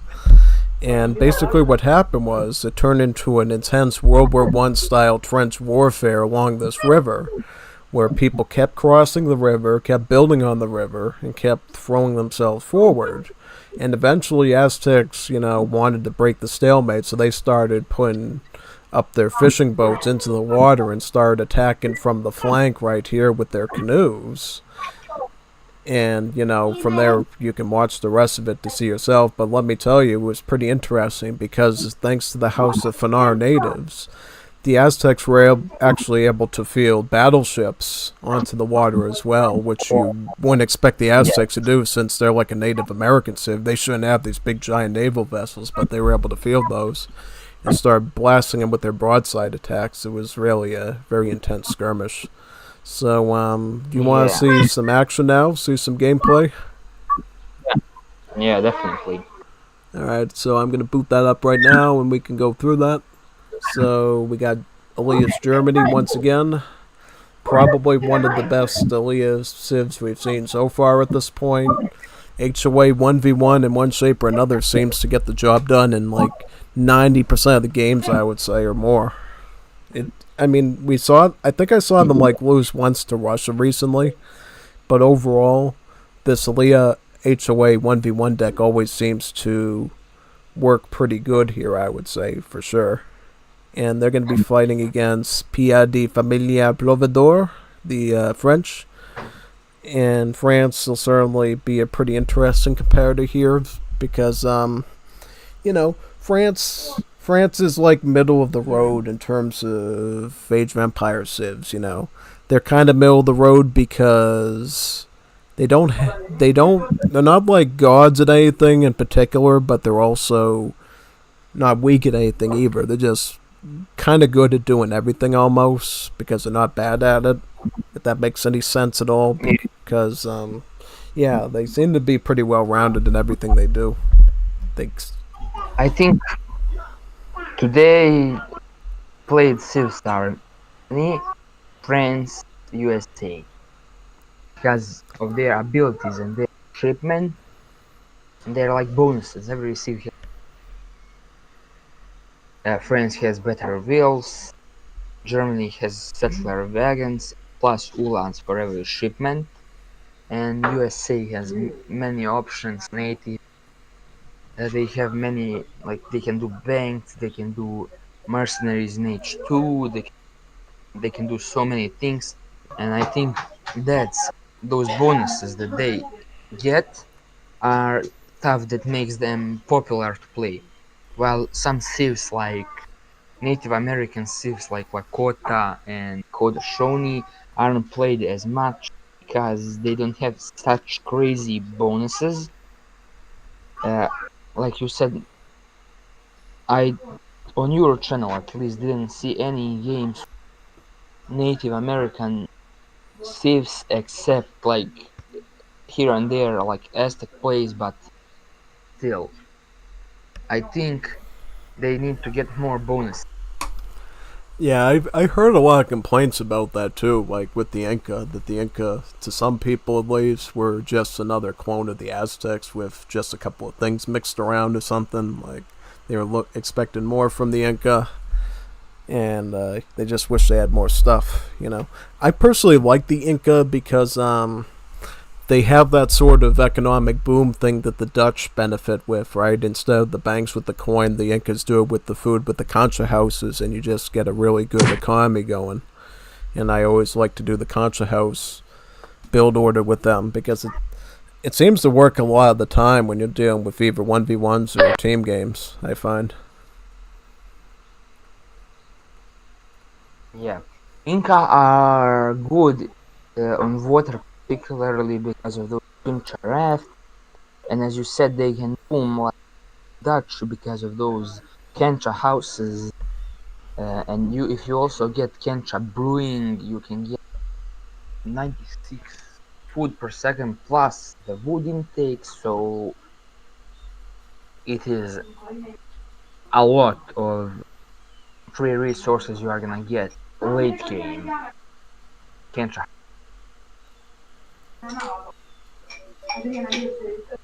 Oh yeah, most definitely. So I'm trying to understand here. It looks like Core Master, HOA 1v1 again for Germany, and then France appears to be doing a FF and FI center deck. They got plenty of crates to hold out in H2, I think, if they have to, but really where this France is really going to go forward is in FF, because you see it right here. These are all the instrumental weapons of a French FF. 2 Falconet, 5 Dragoon, 3 Corsair, and then the 2 skirmisher cards. And then if you somehow get to FI, you got your heavy cannon, you got your Corsair shipment, you got the skirms, you got the culves, you got all your unit shipments in. Not a lot of upgrades other than the essential military ones for France, like the Senegalese riflemen for your range units, and the Cav combat cards, basically. This one for all the Cav, this one for your Hussar and Corsair.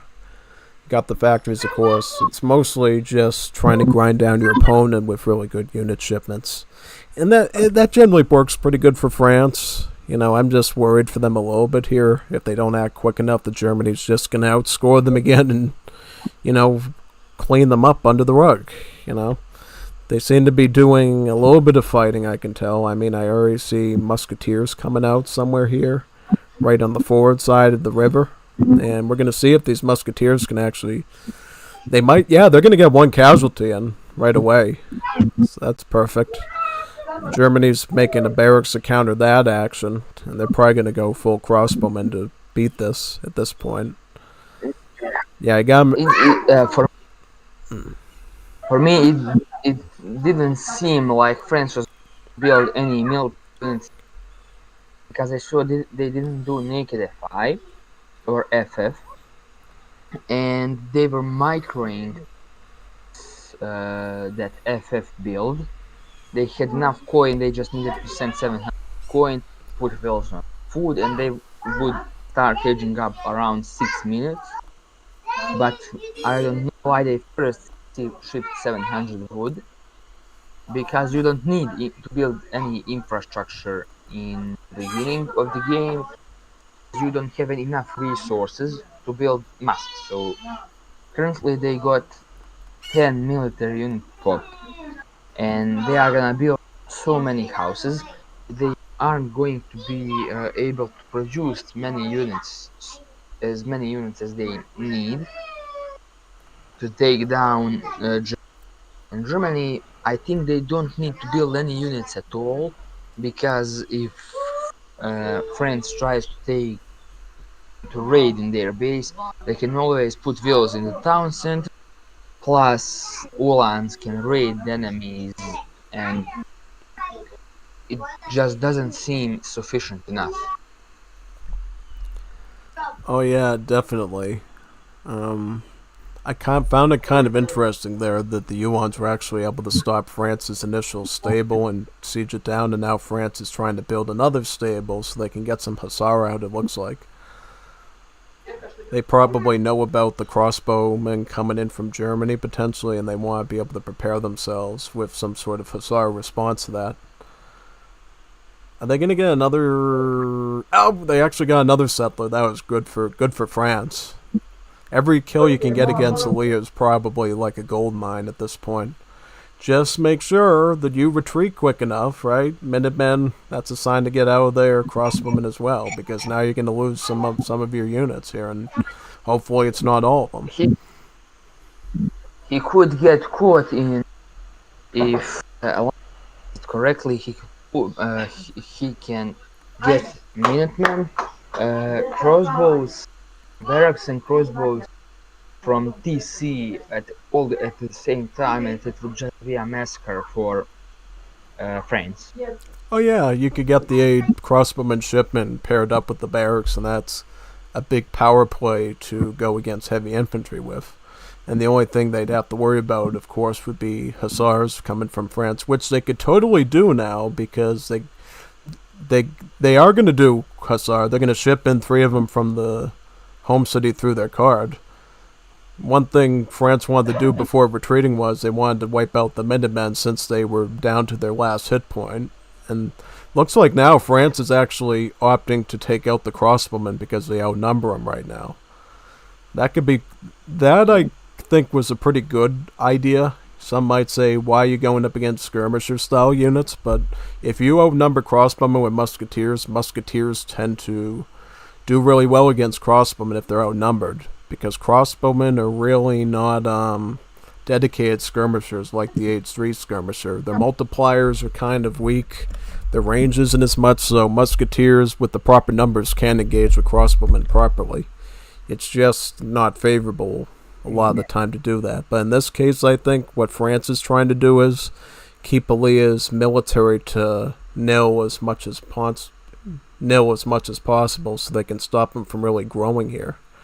Yeah, these musketeers keep coming in. They're sieging the wall down, doing more things to keep Alia in the town center. Because the longer you can keep your opponent in the TC, that's basically going to ensure that you slowly grow more than Germany does, and you can eventually get those power units you need in Age 3 to keep up with Germany's war wagon and skirmisher combination.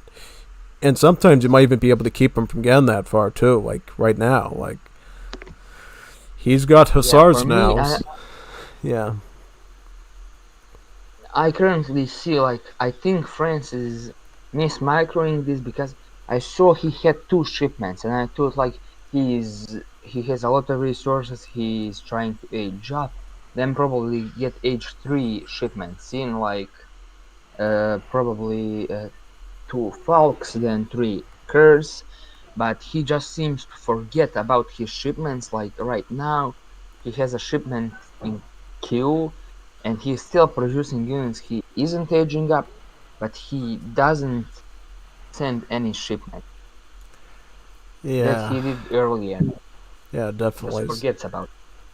Yeah, at this point, though, he might be actually be saving his shipments up for Age 3, because he is heading towards Fortress Age now. So I think he's just going to make up for that in Age 3 and go 2 Falconet, 2 Skirm, go 8 Skirm, 2 Falk. He could go 2 Falk, 5 Dragoon. That's why he's not sending any of these crates now, is he just wants to get to Fortress Age and get the more powerful stuff later on. You know, he's playing it a bit greedy now because he can afford to play it greedy. You know, he wiped out Germany's army. Germany does have skirmishers now, which is the stronger unit, but they're just starting to get that now. They're just trying to recuperate themselves and, you know, get back on their footing because they've been chased into the town center and the outpost so many times. They need to think of a way to do this. And note too that because France took out that house over there, Germany was housed for a good number of seconds right there, unable to make additional military. Germany is going to try to go for a push now, see if they can maybe take out a barracks over here, but that doesn't stop the position over here that's stable as, so they can definitely still produce military even with the loss of the barracks. And now we see 3 war wagons entering the group, skirmishers, Uhlans. This is sort of the Aliyah standard unit trio he does with Germany, and we're gonna see. Yeah, I would. You know what, France, just get out of there. Don't even engage with this right now. Just get like 8 skirms. Sit back, maybe get veteran musketeer. You'll be pretty good here.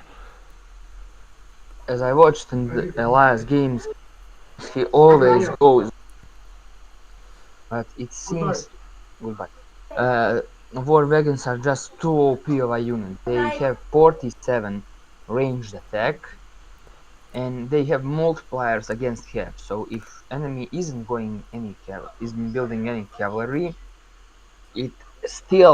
they can still hurt any other unit. So they can hurt masks, they can hurt hand infantry. They are only counterable skirms, and currently France isn't building any skirmishers. Plus, again, they aren't using their shipments. I don't know why.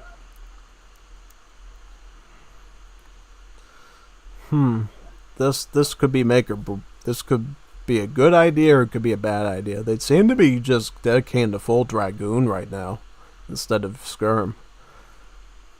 I don't know. It might work, it might not work.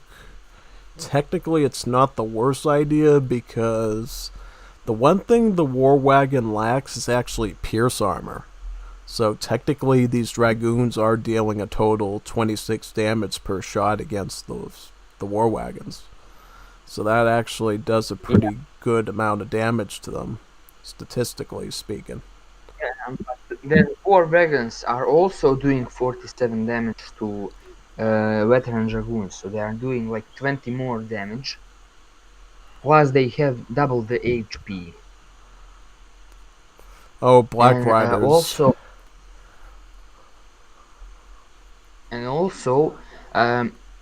Germany has way more than France has.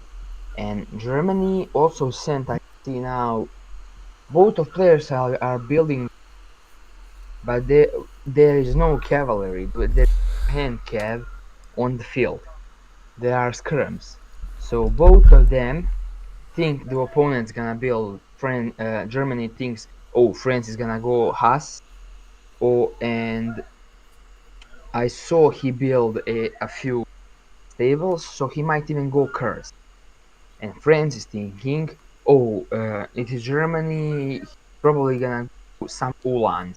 And I'm gonna predict it and build Dragoons. But none of them are building Cav, and all are doing skirms. So they are just predicting each other, but they are both missing, essentially. If you understand what I'm saying. Yeah, I think both players are trying to play the safety option, which is to go Skirm Dragoon. Skirm Dragoon is the safety option because it sort of counters everything. You know, Dragoon wipes out the hand cav and it wipes out the artillery. The Skirm wipes out the heavy infantry and the Dragoons. So it technically gives you a counter against every unit class, even other skirmishers. Well, skirmishers is the interesting case because against skirmishers, when you do that, the one person with the most skirmishers wins. So if you go Skirm Dragoon, you're playing the safety option. You're not going too heavy into any particular class. You know, you're playing mostly both defensively and offensively at the same time because the Dragoon and the Skirm can work off of each other really well. And that's why some civs like the Portuguese are pretty infamous because their Dragoons have extra range. And when you combine that with the Cazador, that's one thing you gotta look out for. And for some reason, he went out way too far with his Dragoons here. I think he's gonna try to resist a little bit here and take out as many Yuans as possible. Yeah, I mean, if you can get some Yuans here, that's probably gonna be what's gonna be the saving grace of this decision of yours. But yeah, I mean, he wiped out all the Yuans, but it doesn't help against the Black Riders, doesn't help against the Skirms, doesn't help against the War Wagons. You're going to have to get your Skirms back now and reposition. Yeah, veteran Skirm, Dragoon. It's going to retrain more Dragoons. Yeah, I mean... Yeah, I agree that Skirm Goon is one of the best compositions you can do in Age of Empires 3. But, as you said, whoever has more skirmisher is gonna win. And goons counter hand cav. But if Germany, instead of building hand cavalry, they use those resources and build skirmishes. As you see, Germany send in a mercenary of Hessian or Jaegers plus the skirms they have. So they have very OP skirm mass, and that's gonna counter goons very well. And because France feels threatened by Ulans that come out of shipments as the bonus, they just keep making more and more goons. But goons are, no matter what, gonna be countered by the Jaegers and normal skirms. And I'm not blaming these players for anything. I play of the time, but I'm just saying what I see, and it seems that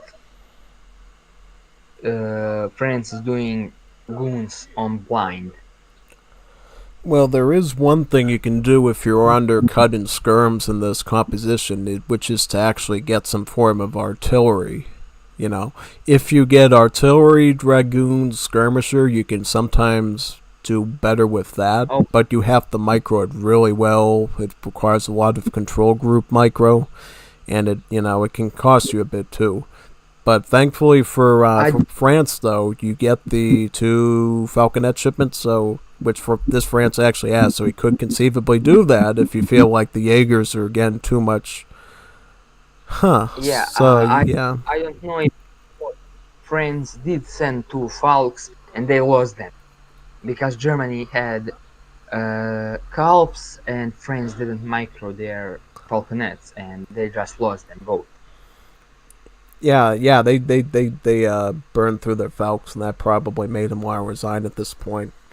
Because falconets, once you add them to sort of this type of a fight or make or break, if you lose them, you're probably in trouble. But if you can keep them, that's usually a sign that you're going to win, basically. And unfortunately, you can target them down Yeah. really easily with just a couple war wagons and black riders, which this Germany fielded here. So, I mean, I, he should have seen that coming and I should have put the Falcons in the back, try to lure out the war wagons, snipe them down. You know, they don't have any pierce armor. Use the skirms what they're meant for, and then get the cannons out and just use them against the Jaegers. That's mainly what you're supposed to be doing, is use them to take out the skirmishers.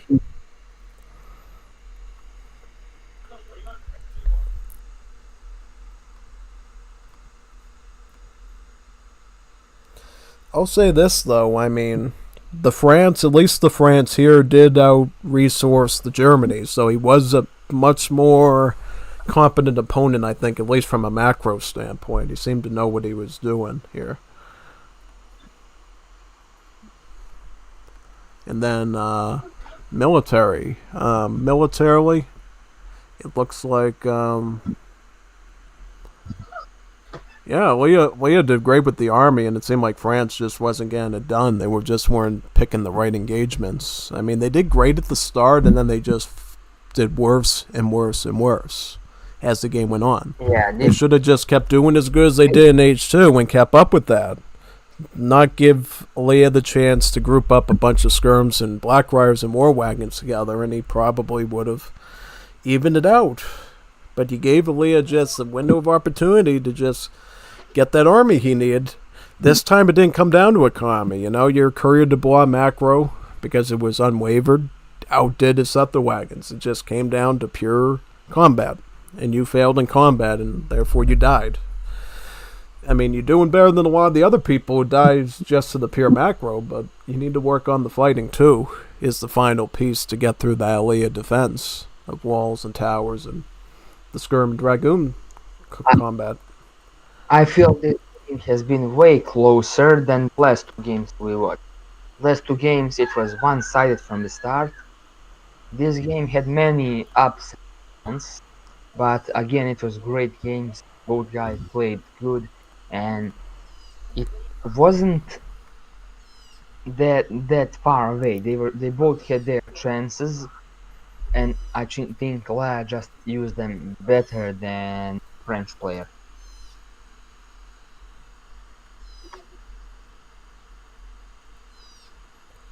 Yep, so now we're going to be moving on to our next one. It's going to be another 1v1. It looks like Japan and Germany. So we're going to be playing in Japan now, it looks like. This should be an interesting one. I used to be a Japan main, and I know some strategies that Japan could do. There is obvious FF and FF from Japan, then doing flaming arrows with their musketeers, which are way better than every musketeer in the game. And also they have their shrines, which they have to micro correctly if they want to succeed in their goals. Yeah, so when you played Japan, what was your starting build order, though? Did you go with the Portuguese Wonder build, or did you go with the Tory Gate build, pretty much? Because there's two different ways you can handle Japan at the start. You can either go with the Toshogu Shrine, combine that with the Portuguese Consulate, make your shrine super cheap, basically blast this whole entire map with just shrines, and then in H2 you went out and peer resources to get Ashigarus and Yumis, or you can go the Tory Gate route and not go with Portuguese and instead go with either Dutch or Isolationist and go full aggro with the Tory Gate with the Torii Gate giving you more XP bounty from your train units as well as your kills. So which of those do you feel like Yeah. you'd probably fit into more? I had something of a two. I firstly did the Torii gates, tried to put as many shrines on my opponent halves as I could. Then I would Portuguese consulate with that export card, so all nations were cheaper. Diplomacy intrigue card. I would then pump out Bisterios and do some Ashigaru and just press my opponent, and behind it I would try to age up. When I would age up, I would do Flaming Arrow plus Ashigaru, and if I needed, I would add in Yumi. Oh yeah, absolutely. I mean, I feel like. Well, wait a second. Now that I think about it, like I think I've seen a combination of the Portuguese concert with the Torii Gate before. I think it might have been the Wars of Liberty Liga, actually.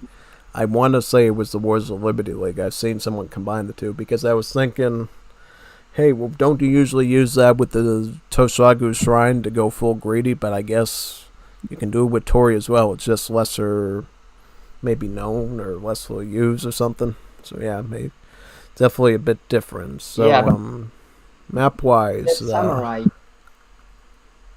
that samurai you get from Torii Gates plus the XP multiplier can be used to take many treasures on the map, increasing your risk.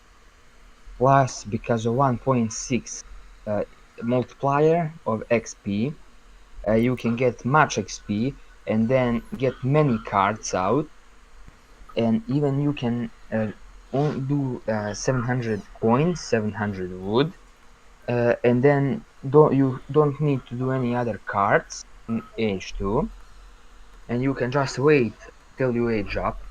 And I usually saved up 2 cards in age 3, and then I would send double Flaming Arrow shipment, go full Ashigaru and just march in my opponent's base. oh, very interesting. So I guess next step would be looking at this map and seeing what do you think about. Have you done this one in rank before?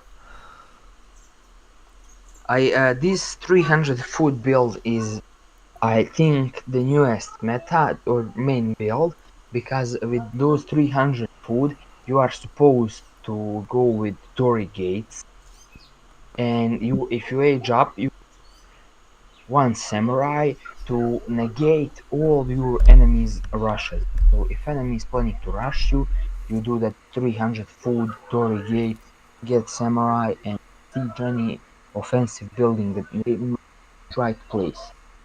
I think 300 wood are in every only in one. Yeah, in one. That card Oh can yeah, be very good. definitely. So you ready for some action? I think. Let's Yes. good, very very good. So let's begin.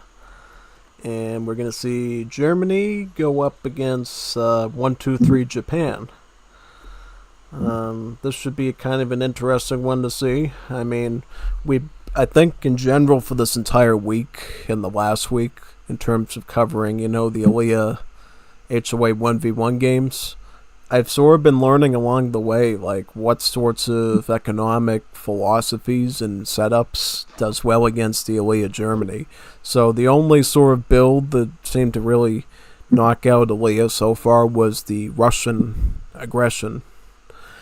None of the more economic things like banks haven't worked, concha houses haven't worked, British mayor houses haven't worked. Nothing has really. Torps haven't worked with Sweden. We're going to see here if Japan shrines might be what it takes to out-eco the Aliyah here.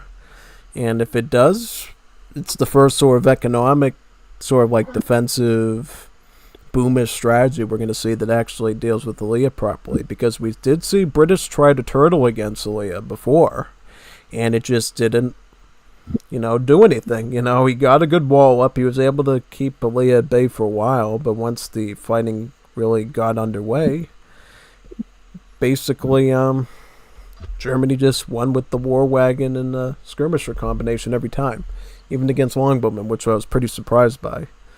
So it looks like this Japan is doing what you talked about with the 300 food here. I can see the 300 food coming right now with the shrine set to food currently. Oh, so yeah, that is probably Torii Gate. Yeah, definitely. Also, thing with Japan is they have some ups and downs.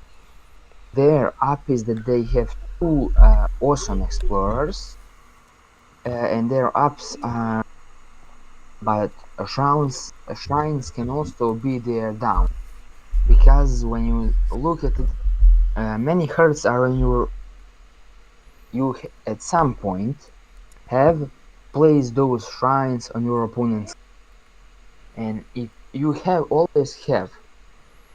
you must have army to defend those shrines. That's main problem, because if you allow your opponent to attack your shrines, not only is he going to take away your shrines and your economic gain, also he's gonna pop cap you. So at some point you do gotta make a lot of protect those. So shrines can essentially be a very big up, and they can be a very very big down. And yeah, we see the Torii Gate.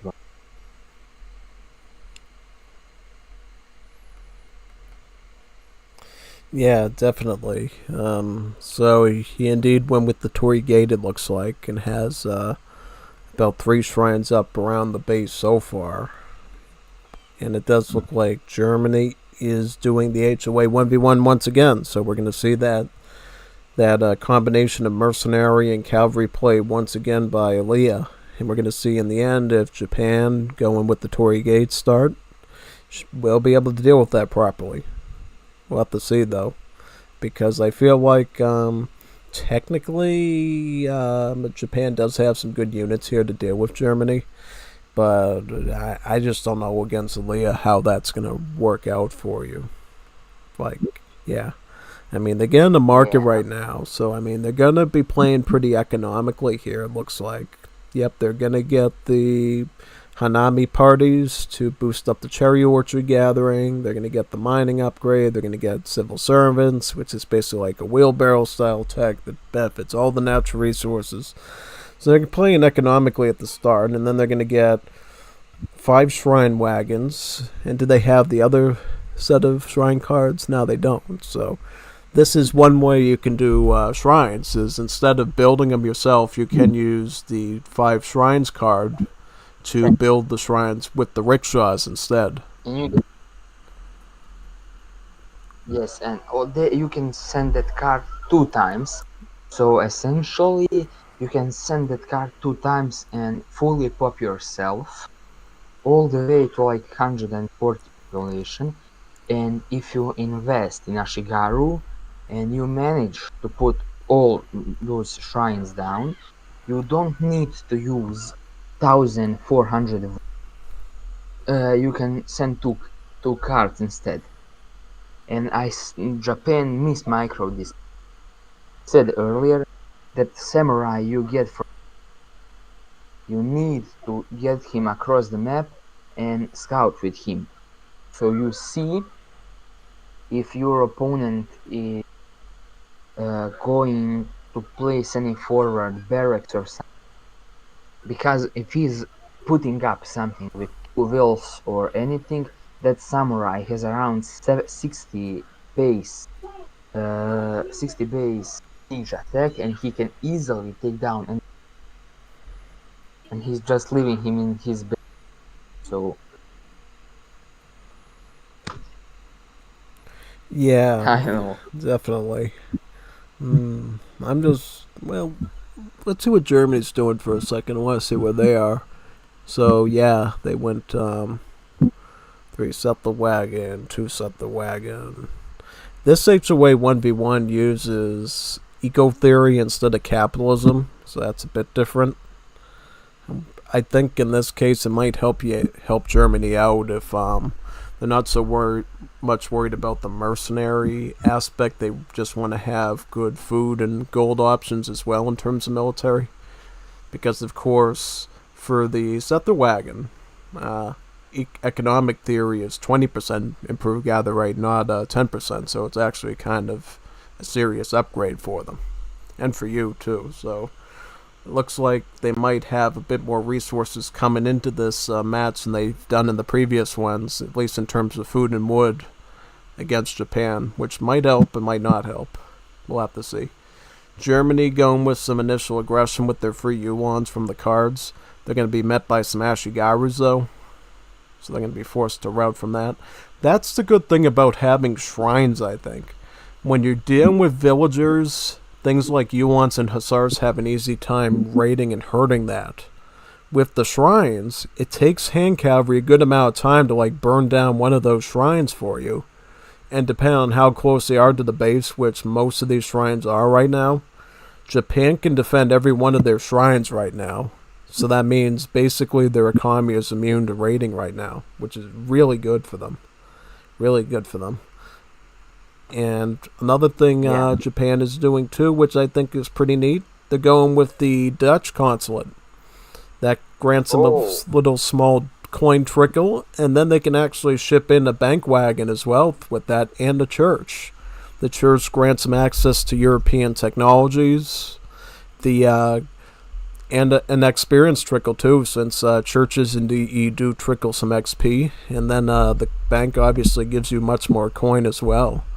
I actually love going Dutch consulate with Japan just because of their bank and their church, and it makes me feel like I really get economically ahead with that. Japan did. I don't think they are gonna cancel diplomatic intrigue, because I think they did it wrong. They should first get diplomatic intrigue, then Dutch consulate. Now they spend 75 resources on nothing.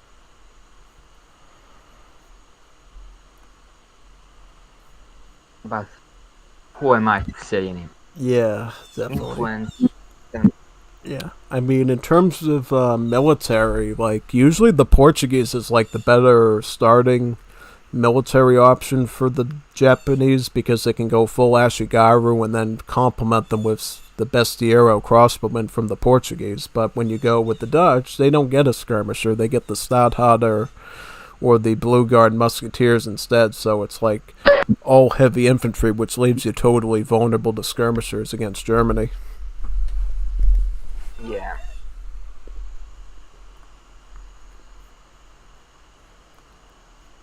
Just paying attention to these shrines, seeing, this one's actually almost burnt down right now, because was there a shrine over here? Because I see there's 4 animals. I don't know. I mean, Japan, they seem to be, so they're actually aging up now. They're going with the Golden Pavilion. This is the typical Fortress Age wonder, because it boosts up your military's stats. And you can choose sort of which stats to improve, right? Whether it's the range unit stats, the hand unit stats, the hit points, or the movement speed. So it's a really nice flexible bonus for you when you're fighting. Yeah. Japan is sending a bank as well. Yeah, right over here But next.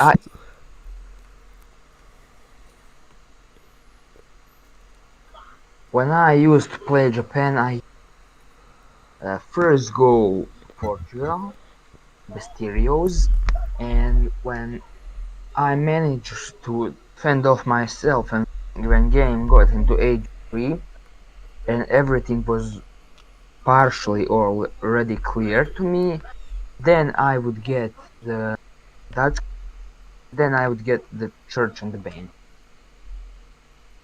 But he knows he's playing Elia, great player, so he is either gonna has to outboom him or do something. Yeah, definitely. I do see that Japan is opting to ship in Yumi Archer shipments right now. So they're opting to get some like skirmisher units on the field. That could be pretty good here because the Yumi Archers are a really great archer unit to go up against the Germans with, I feel like, and they're going to probably give them a run for their money here. What do you think? I think they aren't gonna, because Elias micro is perfect. He aged up in age 3 and immediately went up to age 4. Like he is now building skirms. He can get heavy cannons from his factories, and to counter Yumis, he can also get the Jaeger shipment from. Yeah, heavy cannons, that's a real scary realization for anyone going up against an FI, you know. Heavy cannons is like the obvious shipment in terms of units because it just blasts apart most of the things that you're going to have in the lower ages. The one thing I will say in Japan's defense, they have the Flaming Arrow, which acts as a really good culverin-style artillery that can actually go toe-to-toe with the heavy cannons if they keep their proper range on themselves. So, I mean, if Japan pretty proactive about that threat, they may be able to deal with the heavy cannons and stop that threat right away. But we'll have to see if they can do that. The fact that they're going Nagis as well, I think, definitely makes the heavy cannons less viable. Because look at the number of skirms he's just wiping out going with the Nagis right now. This is a perfect Naginata cavalry situation here, just one after.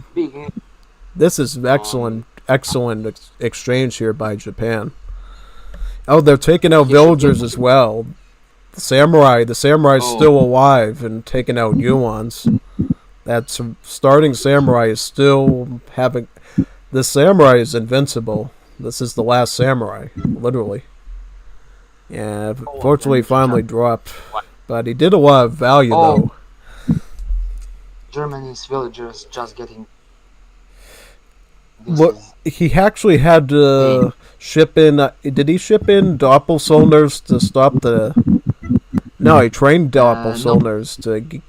Oh no! But you have to watch out for this. Watch out! Get out! All right, yeah, you're gonna have to retreat now. You took a couple of losses, but honestly, not horrible. Oh, he still had range on that. That's. I didn't think he had range on that. Still. Yeah, we can. Next shipment could potentially 7 Vinkus. Is he gonna take out one of the heavy cannons? Ooh, just almost got that one. Almost got. Yeah, and I don't think he wants to leave because he doesn't want to lose momentum, but he might have to. Oh, he's actually gonna queue in some. Oh, he denied him war wagons by taking out that stable. That was very tricky. That might have just helped him out right there. That was a good thing that he did. He might have cost him a bit of units, but now at this point, because what you can do now is, if you're smart, and this isn't smart, get the Nagis in now, take those heavy cannons out, and then you're going to have a bit of an edge here. Yep, he took out the heavy can that he already damaged a bit, and now he's probably going to try to make a move on the last heavy can, because if he takes this one out, he's good for a while, right? He doesn't have any real power option to worry about. Yep, he took out the heavy can, so now that big threat is gone now for Japan, and they can start to plan this out a bit, how they want to go about this right now. They're taking out some of the U-ones here. These aren't even veteran U-ones, so these are totally unupgraded. Swiss pikemen to deal with the Nagis. Do you think Swiss pikemen is the play here for Germany? Japan, you can see naginatas as well. And if Germany looked at Japan's deck, they can also see that they have two battle cards for naginatas. So I think these pikemen are a good shootout. Just that they have to micro them very very, because if Japan does any yumis, it can be very very bad for Swiss Yeah, pikemen. definitely. I'm just trying to see here, like, I see it's like a Oh, those close quarters combat right now between the two, and yeah, yumis are getting absolute better. yeah. And others Regardless of fight. the anti-cav, it seems like Japan is still opting for the Nagis for some reason. Still thinks he's gonna get some. Maybe he's trying to go for aggression here or something on the front. Yeah, I mean the Nagis are gonna chase. He's going into melee against the Swiss pikers. Yeah, I guess he did just to finish off that last one. Okay. Yeah, take this settler Take out. that That's one. good. And that, I think your next job as Japan is get to this mine here and stop this thing. Before I get this mine, get that mine, start attacking these settler wagons. The more of them you can take out, the more likely you Wow, are but to even this out. look at Japan's wheels. How many wheels they have? 56. 56 villagers. That's a lot. And all the shrines as well. Not Oh full yeah, shrine, but has a good number of them at this point. 10 plus. That's like 4 food per second. That's like 8. Not 8. It's like 6 villagers on food.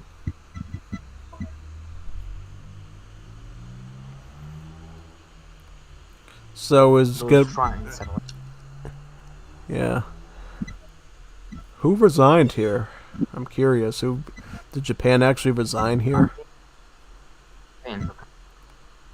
I don't know because it looked like they were getting ready to go over to isolationist Japan and like get the combat stats up, but I guess they felt like they couldn't push this any further or something. I can't tell though because it looks like the Germany was also lacking in resources. They weren't like doing exceptionally well in resources. I mean, I don't know. Yeah. Like, let's check the post I game. don't see why Germany should resign. If you look at the mines on the map, you can see that Germany had many mines left. Plus, they were putting a TC center mines and GP route.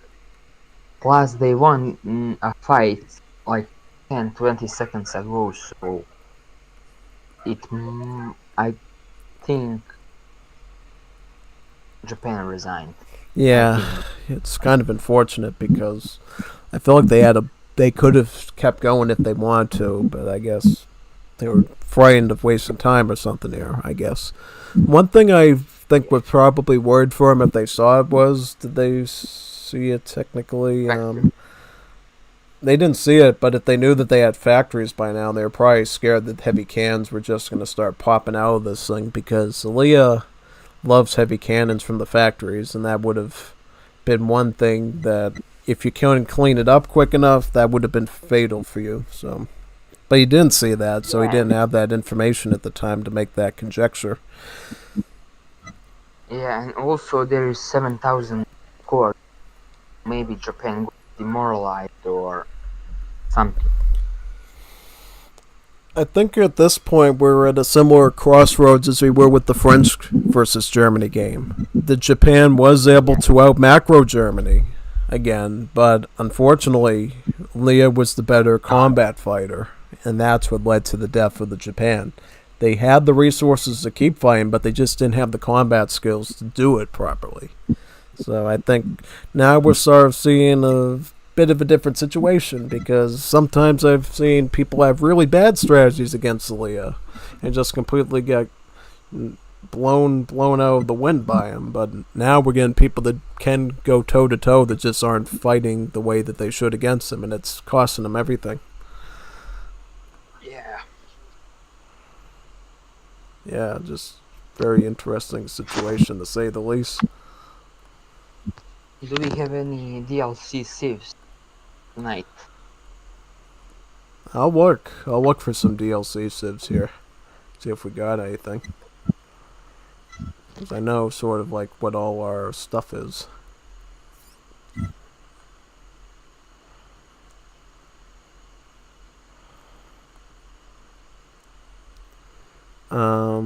Is this HUDs or Hausa?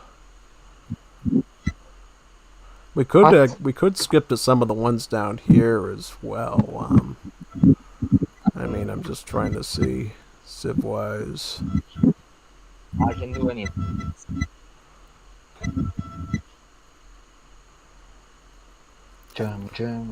Wait a second, we got a... I think we got in Italy here, a deathmatch one. Have you ever done deathmatch before? What? I haven't. I have done. Yeah, this might be fun. You might like this. I hope that it doesn't out of sync though, because I didn't check this recording yet. But we'll see. I mean, we can try it. You know, it's a bit different. Yeah. So these are one of the game modes Aaliyah does pretty often is deathmatch. Oh, so we actually got an Ethiopia here as well. So we got 2 DLC civs, in Italy and in Ethiopia. So this is pretty interesting. What is about? What's the point of that?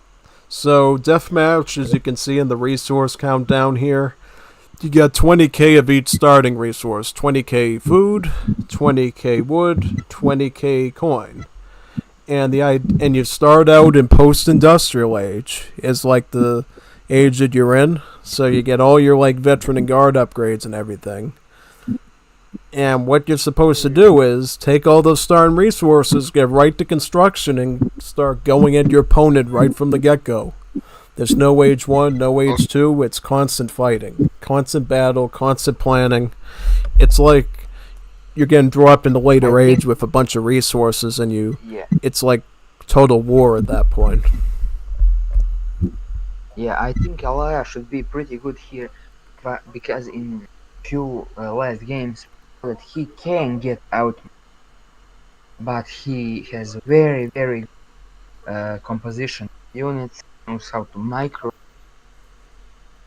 When it comes to fighting as a whole, he beat his previous opponent he played way better talking military.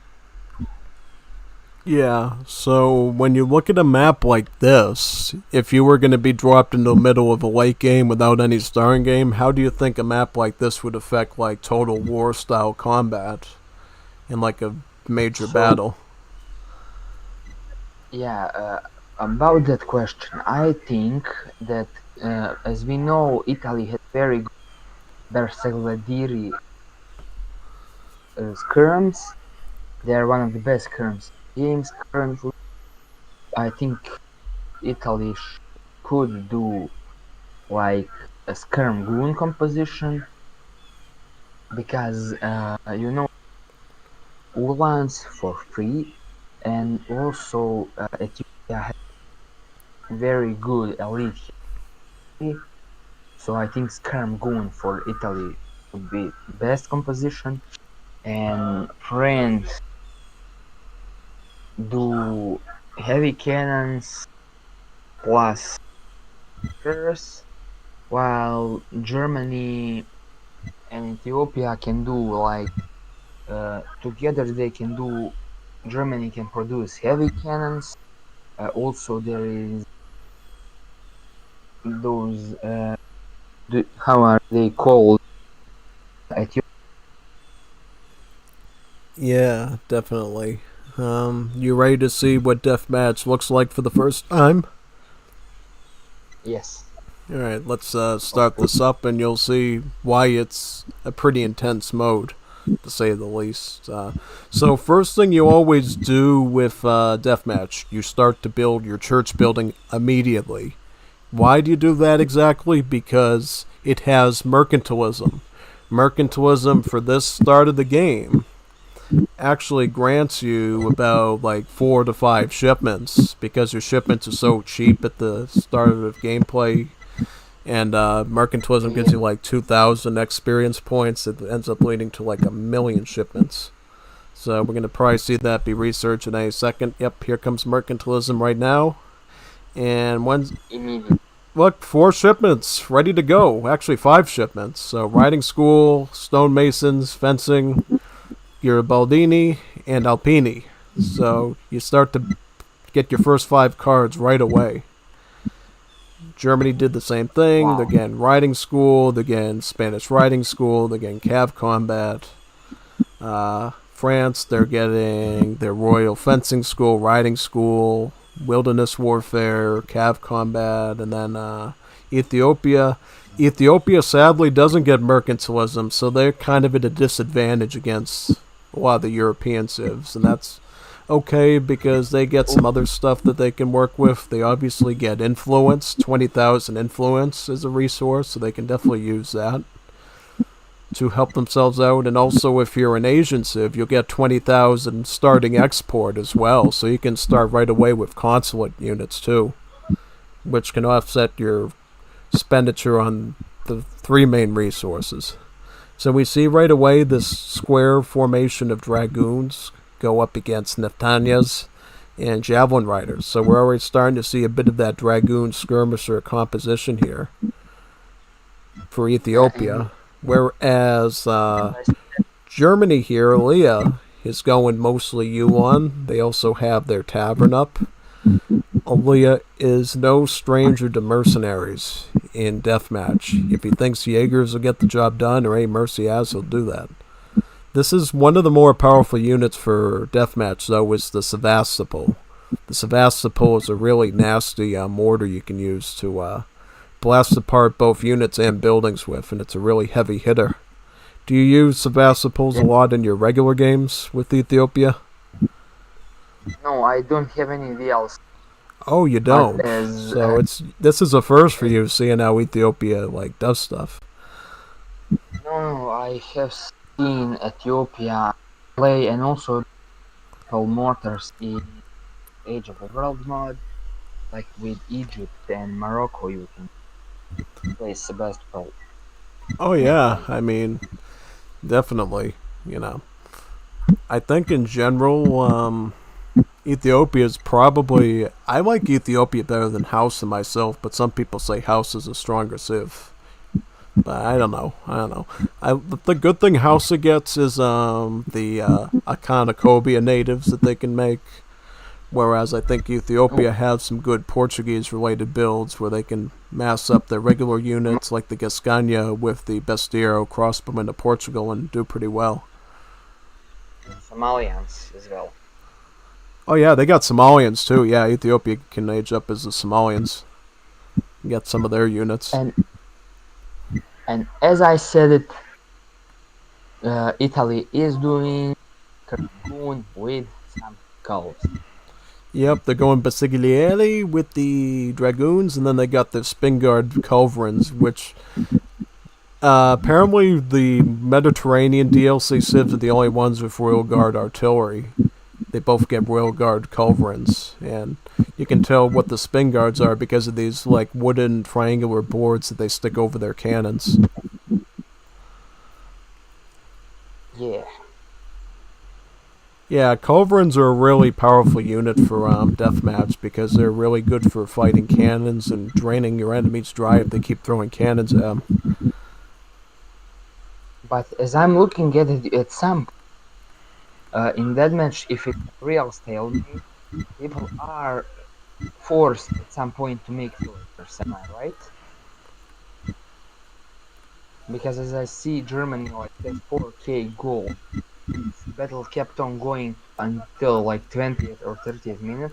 At some point you gotta make wheels and play normally. Well, I wouldn't say play normally, but you definitely have to consider logistics when you're fighting. That's what makes deathmatch one of the hardest modes to be really good at. While you're doing all the fighting, you have to manage your queues of your town centers. You have to watch your resource count. If you're going low on coin, you have to literally switch to crossbowmen and pikemen until you can get it back. or you have to switch to lower value stuff like musketeers, which you normally wouldn't want to get in this late game, but you'll do it there. Really depends. Like, you have to play it by ear every second of the game, like what you need and what you don't need. Elia having spoken of Hussar took this factory down. Yeah, this is huge, because if you can snipe factories in deathmatch, this is usually a sign that player's going to have some real trouble, usually. Because the factory is one of the few pieces of glue that keeps your resources together when your macro isn't cutting it anymore. If you can take that out, it becomes really hard to deal with, put it that way. Yeah. So it looks like Neftanya's here are going to have to deal with a bit of a 2v1 here. We got French Dragoons, heavy infantry combined with the Basigliates, the horse cannons, the Dragoons. So if Ethiopia can defend this front really well, this means that Ethiopia's fighting pretty efficiently here. Yeah, those just picking up everything. 500 attack, I think. Is it? So they got cartridge currency. Enemy infantry and cavalry grant a small sum of coin in addition to influence when defeated. So every time Ethiopia gets a kill with all these units, they're actually feeding it more influence and coin to make more units with.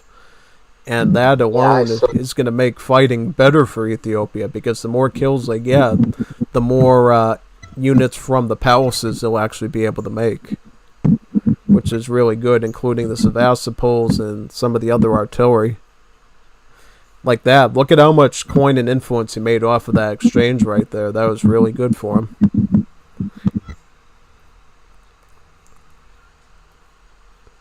Yeah.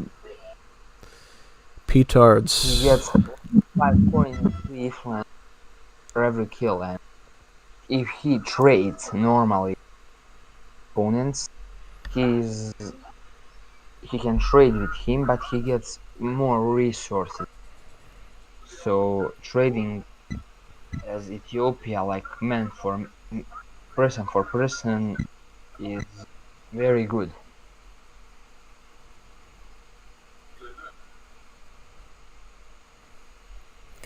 So he's going like full Yuan into the enemy's base and going with petards. This is scary, because France keeps trying to move their stuff onto the Ethiopian front, and then they lost the town center. They're gonna lose the factory. They're gonna lose another town center.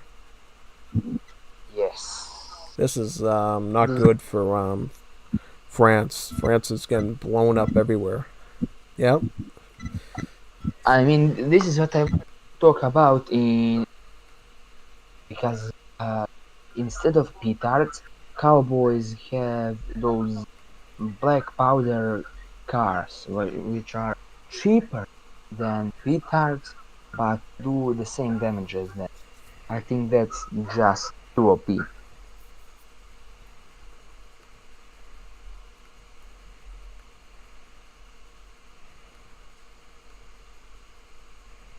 There are like 50 wood and 50 coin. Those gunpowder.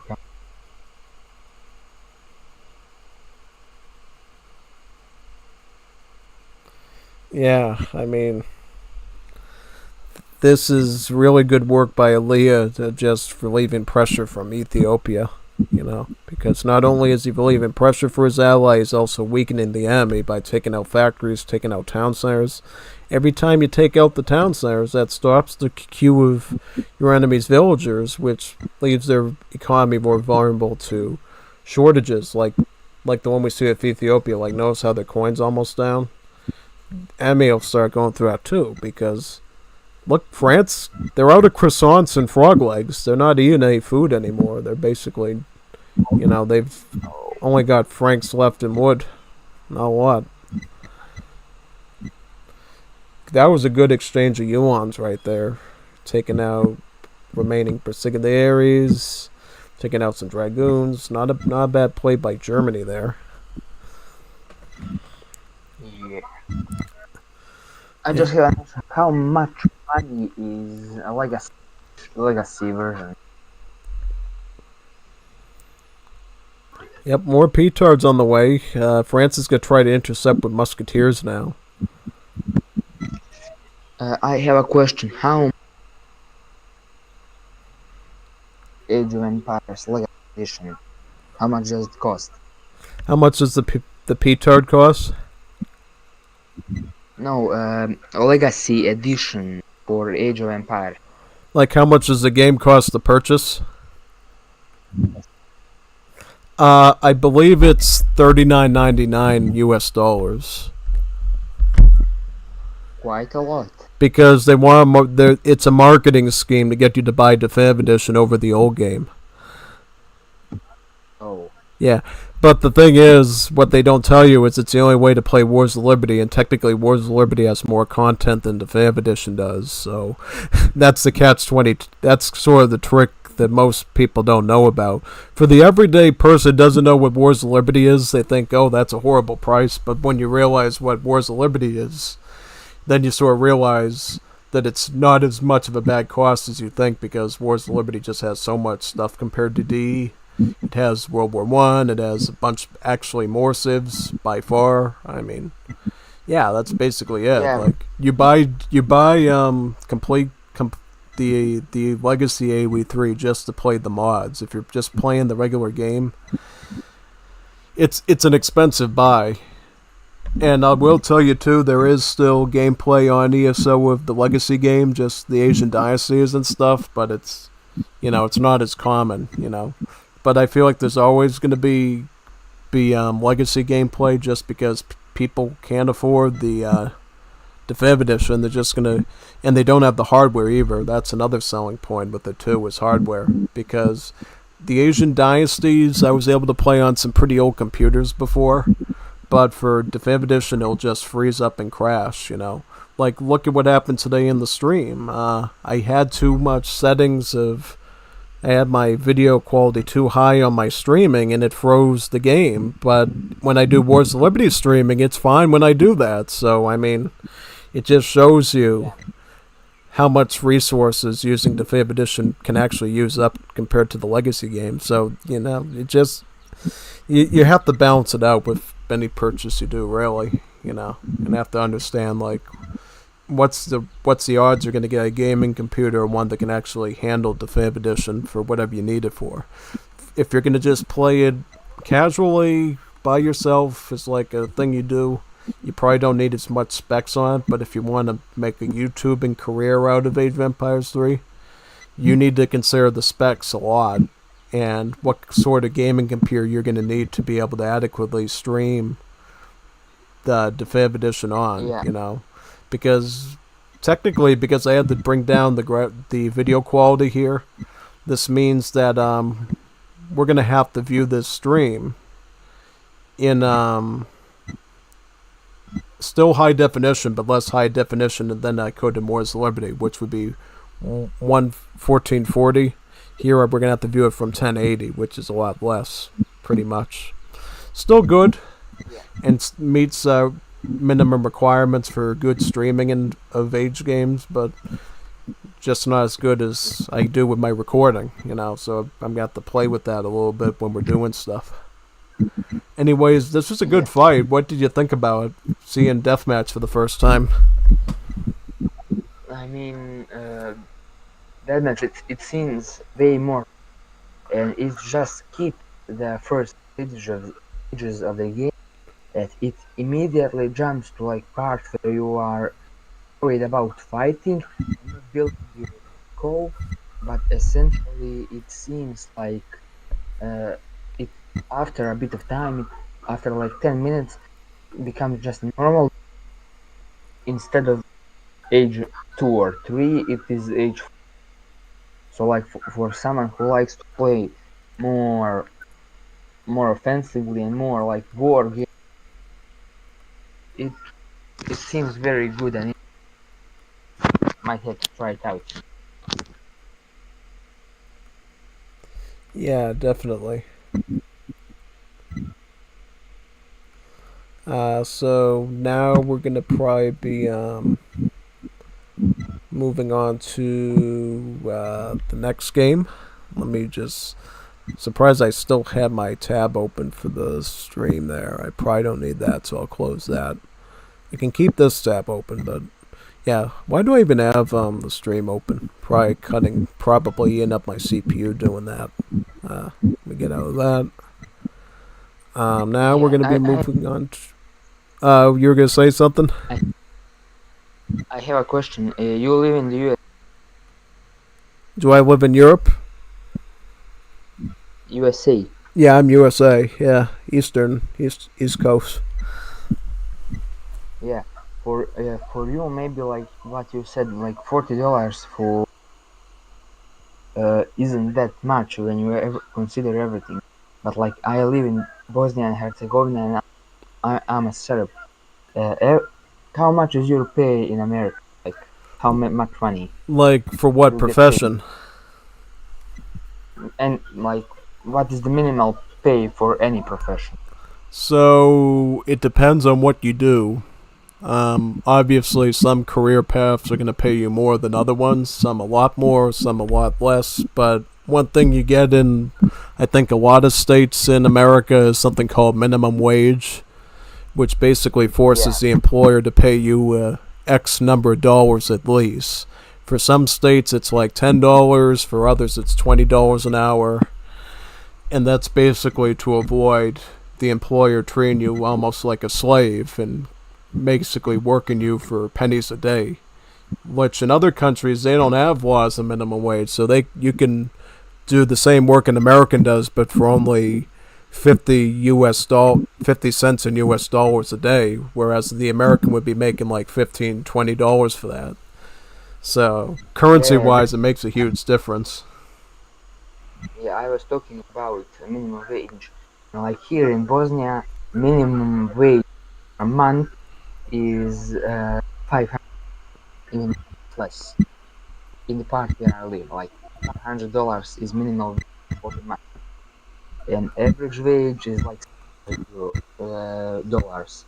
So when you consider the price of the legacy edition and when you consider average wage, it's way bigger price than for you. Oh yeah, definitely. Big difference.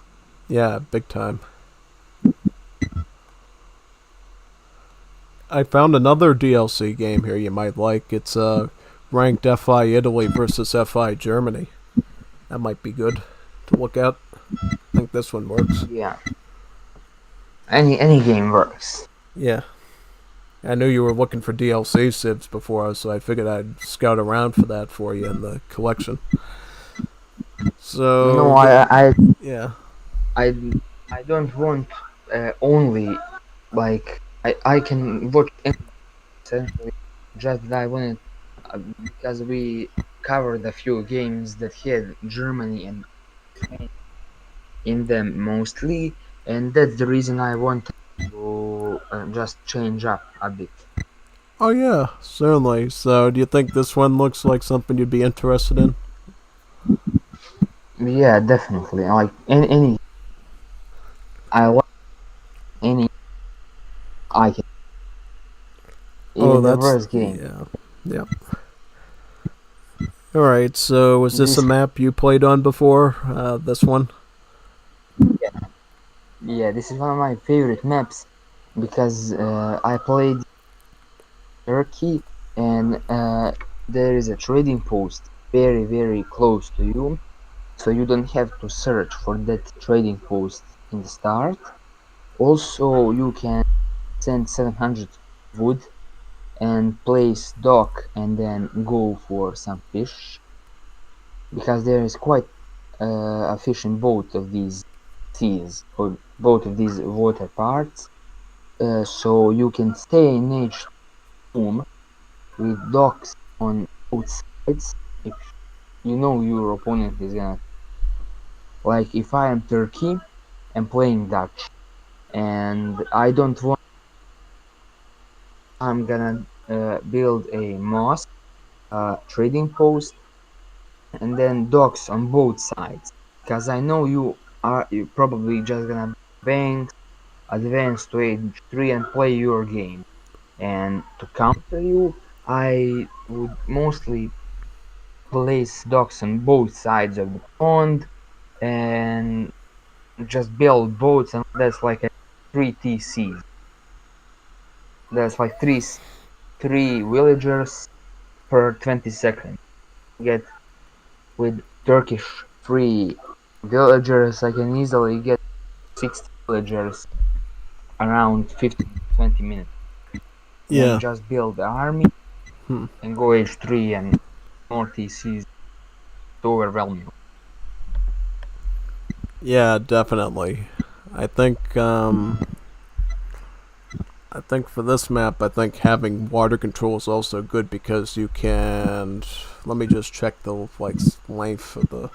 It could certainly be good for map control as well because if you can get some boats on the coastline here, you can attack enemies trying to cross through here on these shorelines, and you basically force them into this choke point, which you can fill with your land units and have an easier time fighting.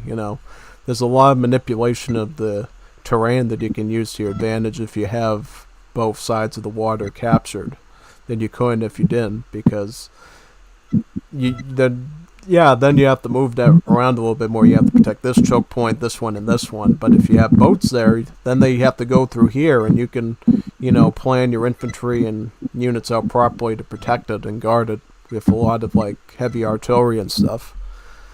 But that's super duper late game. It's not something you'd worry about in early game, obviously. If you get like to H, you can essentially with auto experience get many, and then in this small choke point, you can use 32 range because they have the same range as sovereigns, and if you can micro it well with boats on both sides and with monitors, you can take that choke point and slowly advance your opponent. Also, something I used to do was when we would have armies in that choke point, I'd use to get my cavalry with ship and across the pond to raid my opponent, because if he knew we are fighting at point, he would mostly leave his villagers, then I could sweep in and take them. That's from my experience, please. Yeah. So you think you're ready to see some battling on this map now and see how they do? Definitely. Alright, let me boot that up now. We'll see how it goes. So we see Italy's Germany once again. And they'll be fighting off against the Italians. A DLC civ. It's good to see some new civs here for once, And doesn't feel like we're watching the Asian dynasties, same old legacy civs all the time. So seeing the Italians is definitely a good way to change things up a bit. The cool thing about Italy is they can use their architect to construct things. And technically, whatever the architect constructs is technically free of any cost what they construct. The problem is it takes a very long time to do. So you have an option out of it, right? You get a little button here in this section of the UI. If you click it, you have to pay up wood, but then you can construct the building at a normal rate like you normally could, and then villagers can also come in to help build it as well. So it's all sort of a balancing act to see, can you afford to hold out on that, that wood cost? Like, if you can afford to, build the building from scratch with just the architect and not use that ability, then it's a free construction. But notice how at the end there he clicked on that, lost that amount of wood, and now the market got built, almost instantly compared to how it was constructed before. That's what Italy is like in the beginning, right? You're just kind of trying to do very specific mathematical calculations to see how much wood can I save by holding off on building the building quicker. Because what you have to do with Italy as well is you have to research all your market technologies as quick as possible, because with Italy, every technology you research grants you a free villager. So notice there, another free villager came when we saw the Great Coat. Another one will come with Blunderbuss. Another one will come with Gangsaw. And this is how you play as Italy, is you get a bunch of extra free villagers from your technologies. And as a result, Italy does not get villager cards for balancing reasons. Otherwise, they'd be on par with the British at that point. Yeah, I know what specialty Italians essentially this 16 villager age. Yes, capitalism is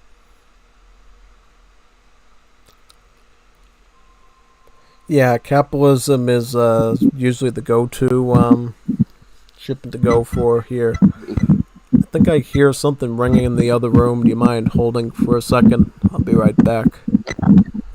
have to do. Yep, we'll just leave it paused for now. Yeah, okay.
Are you here?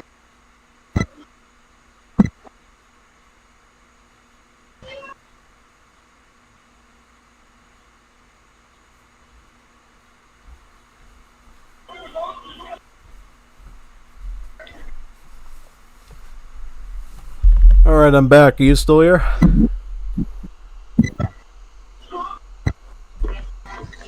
Yeah, yep. Yep, I hear some sounds there. You're still available? What? Oh, you're there. Alright, just making sure. So I'm here. Yep, you're ready for me to unpause and continue? Yes. Alright, let's do that. Alright, so Italy, pretty interesting civ, but will they be able to deal with Germany though? That's the question.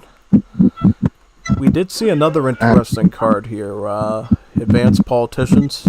Basically what it does is it makes your next age up faster, and then all the age ups after it's sent have bigger rewards. So they deliver more units, sometimes even a very different bonus than you start out with. It can be pretty interesting. Yeah, I know.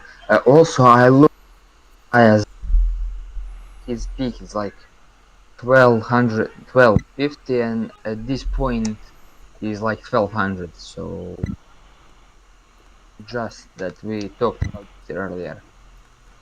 Yeah, definitely. Yep, so it looks like we got HOA 1v1 once again, but we do have the economic theory this time instead of the capitalism, so he seems to be sticking with that now.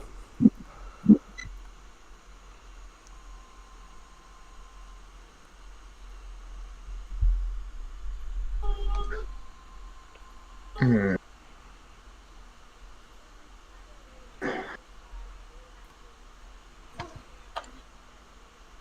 In like half an hour, my country's competition in chess, it's already 12 o'clock. Yeah. Yep, you know what the Lombard does, right? What? I know. Yep. I don't have DLC 6, but I like watched Last and Ouija Oh, so you stay talk up to date about. with everything. That's good. Yeah. I'm not that dumb. Oh, that's good to know. Yep, and the Basilica is a pretty fun building too. You know, not only is it your big giant church, but it can also make lots of special units that have special abilities too. And I feel they are a bit too OP. You get experience point per church per second, and you can have 2 basilicas. So like that's 2 experience per second. Yep, and he has it right And here. also, The Ofuzi allows you to have oh another Basilica. yeah.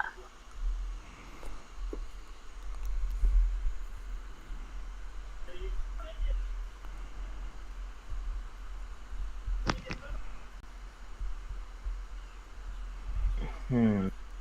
Yeah.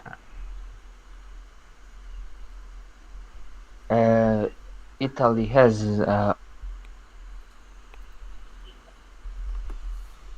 so that can be very interesting. Oh yeah, definitely. Australia.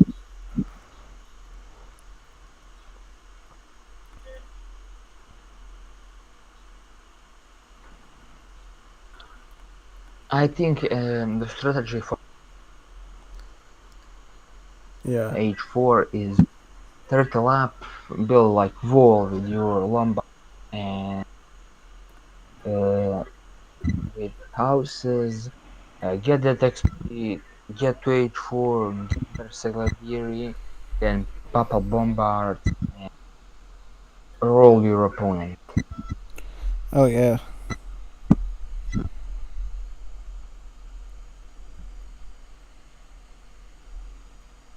I see a lot of the company cards in this deck. Those are kind of an Yeah, interesting way to go. has Croatian company. Yep, Schiavonis and Croats. The Croats. And Maltese company as well. So interesting. Yep, I remember the Crobat used to be a real nasty nuisance, and then they nerfed it down a bit. Used to be like really powerful. Yeah.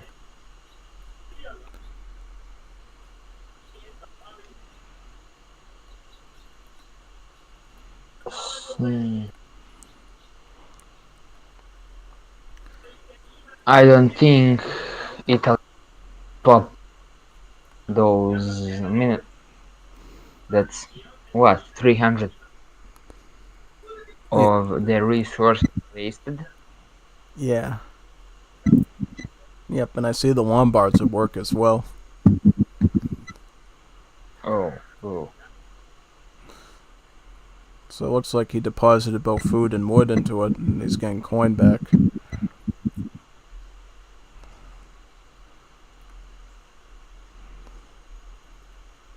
Again, amalgamation, that's good because they'll give you yet another free villager. Yeah, and also these church tax thing that give wheels for free. So like you spend 50 food on a tag that increases line of sight of buildings, then 50 food for line of sight of units. You spend 100 food to get 2 villagers in like 10 seconds instead of wasting 200 food or 2 villagers for 40 seconds. So these cards are very very useful. Yeah, Temp- definitely. Gonna be Second picking up PC the Genoese Financiers. These cards are pretty powerful. It deposits a bunch of coin into your Lombards, and then, you get a bunch of stuff back from it. So what I would probably want to do is make sure that I have the Lombards constructed before doing that. Or does it matter though? Do you actually get the resources deposited even if it's not even built yet? Like I notice he's got a bunch here. Maybe his timing is a little off. I don't know. I don't know. Maybe I'll get this one in time. Yep, see all the coin? Now he's going to get a bunch of food and wood from that now, which is great. When are we planning to do the trees hunt?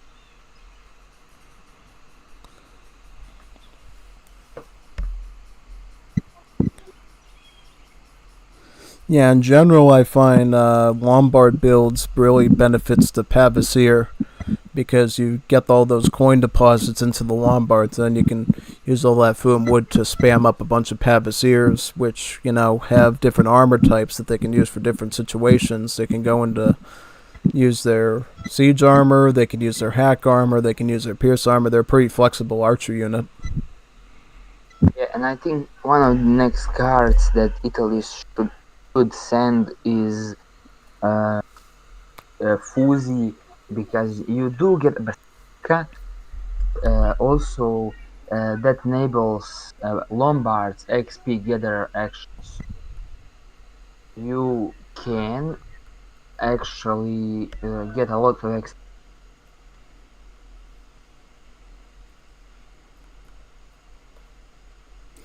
Yeah, definitely. Seems to be going Falconet right now with Veteran Musketeer.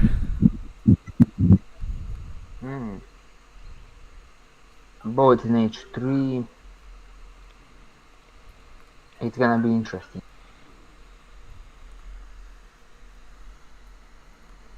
Also, when are we going to choose the tournament that we talked about?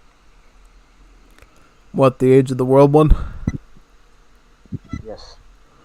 Yeah, well, that's whenever, we come up with sort of the structure we're looking for it. I think I suggested the cheese hunt method of just looking for general bugs and balance issues in the matches and going from there, because not only is it a good event to get people introduced to the mod, it's a good way for the development team to understand what they have to fix in it, like which things just can't keep going the way that they are anymore.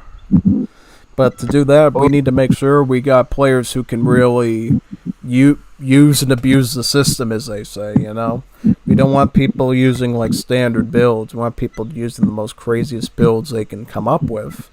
So then we can assess, is that a fair build, or is that almost cheating-like in its thing? And then devs can balance that stuff out in their next version. Yeah. Just so like the way we handled Wars of Liberty for many years, Yeah, I also think that you should maybe like this get streams, showcase games, and we also can call some YouTubers. Like Vigi was one that I saw from Vigi's video first time about the mod. We could do that again, maybe Yeah, I mean, Soldier. Oh yeah, I mean, I think Iron Kaiser and Widgie would be viable candidates for that because they're pretty big in the Age of the World. Yeah, Lionheart maybe even anybody. Yeah, anyone that wants to handle it, they'd have to be into the mod though. They really have to understand what it is and be into it, because if they don't know the mod very well, they might not want to cover it. You know what I mean? They really should play it for a little bit, see if they like what it's all about, and then if they like it, they can support it by casting a tournament for it. That's the way I think it works out best for it in that way. Yeah, that's an option as well. But also, what I think I don't remember who all pros even dropped in at some nation that they don't know anything about. They can go on some site to look up what units, what special units that nation that city has. Look at cards a bit, and they can already make a deck that's better than. Oh, like Civ tutorials in a way. Yeah. Yeah, I mean, I think Widgie already started to do that a little bit with Age of the World, but he's clearly been doing other projects beyond AoE 3 now, so hasn't really been, going full into it, you know what I mean? He wants to, try some other stuff now. For a while he was just doing all Age of Empires 3, but he said at some point, it's not about the views and about growing in AoE 3, I just want to do it for fun, and he wanted to just try other games out as he went along, pretty much. And I think it's fine, if he wants to do, other games and build up his portfolio, that's probably better than just sticking to one title, honestly. And I would probably be the best candidate to do tutorials for Age of the World Civs, because I'm probably one of the more experienced players in it, other than Deadly Interval. I think Goblin Master did some Age of the World, so he knows a bit about it. Loro Neto, one of the people I play against, also, played Age of the World a lot with me, so yeah, that's sort of the problem, is we don't have a lot of long-term dedicated Age of the World players that we can call upon, though. There's me, you, Loro Neto, Deadly Interval, and a handful of other people. If we could get a bunch of if we could get a lot of the Wars of Liberty players to do more Age of the World, that would be good, and practice up in it, because you've seen, I played against Aladdin before. He played with us a couple of weeks ago in an FFA. That was neat to see, because I was finally one of you League of people finally came over to Age of the World to do some games for once, instead of doing Project Zomboid, and that went pretty well, I thought. So yeah, definitely. Now, this is a nasty unit, Armored Pistoliers. These things are very powerful. Quite a dangerous threat. With ability to take damage for nearby. Yep, deflectability. Yeah. Also, their splash and their range attack also makes them pretty formidable. Yeah. And they have 60%. Yeah, I just don't understand why you would push in against horse artillery, though. That was really, really dangerous. And it cost him his whole army at that point. You never really want to push your infantry into horse artillery. That's a really, really bad idea, unless you can outnumber them and plan around that with culverins, That's one of the things I've seen be used in Arena before, is if you're dealing with a lot of infantry and you need a quick option, just make some horse artillery, and they generally clean up as long as they're not getting pressured by the muskets or the rifles of the enemy. They have good multiplier again, infantry, times 3, that's awesome. Definitely. Also, metals are very, very here, because Italy terms, so he's currently trying to counter that with some horse artillery and metals. Yeah. So he. Oh, and we see settler wagon upgrade cards. Now they are gonna become utterly OP. Oh yeah, definitely. Yeah, and I also noticed that Germany just picked up guild artisans as well, so their score is going to soar even more. You know, it's already a 9k point difference, and it's probably going to go up even more than that as we get through this match.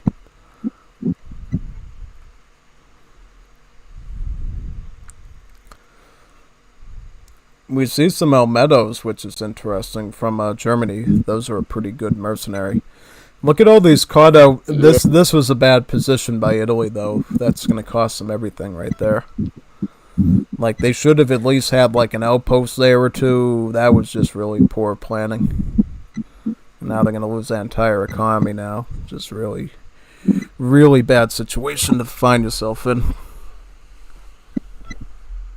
Oh, these wheels are going to die. And he's going to die because that was, like, let's look at Italy's villager count right now. Like, they're down to... They went from, like, 60, probably, like, even more than that. And now they're going to be down to, like, 45 villagers now. Plus the vegans with... At 46. He's like at 70 villagers. He's going to go for a papal bombard attack with Swiss papal guards, though. That might upset something. Oh, wait a second. Look at this mine right here. He caught it, though. He caught it just in time. That would have been devastating. Papal bombards are a pretty dangerous weapon to use, too. Yes. If you combine them with Papal Arsenal, don't they get the deflect ability on them, too, where they protect other artillery units? Yeah, quite useful. Papal bombards are like a... But the problem here is that he doesn't have any ranged musketeer type units, so... Yeah, he's also kind of outnumbered at this point, too.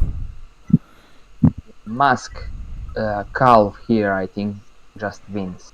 Yeah, definitely, Yeah, the Almedi survived, he had more than enough handicap to deal with that. And then, of course, Germany still has culverins, which completely destroys the Papal bombards. And these needle gunners just destroyed Papal guards. Yeah, 100%. Yep, Basilica went down. So does he, it looks like. I don't think he's coming back from that one. Could be wrong, but I don't think I am. Yes, you are right. Italy has no hurts left. He barely has... Yeah, now you're starting to get native warriors, northern musketeers. Yeah, once you start seeing natives coming out, you know your opponent is basically done with you at that point, because then they can afford to pump in the natives. Yes. You just surrender at that point. Yeah, pretty much. Northern veteran.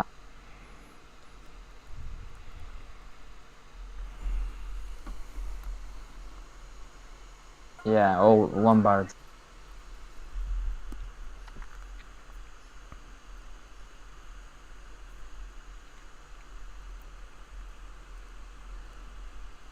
Why did no one go on water? I think if Italy went a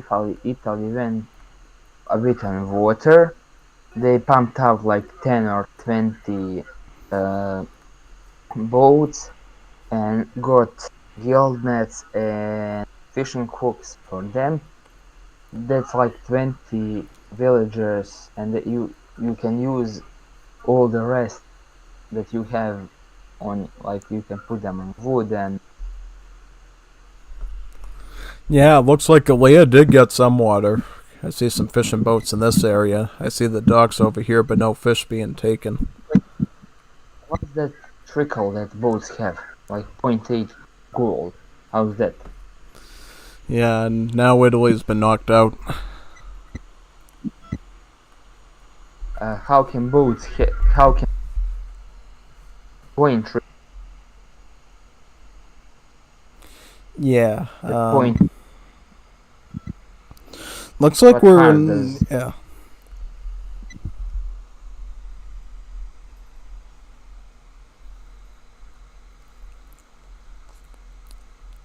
I have to go, but I just have one last question.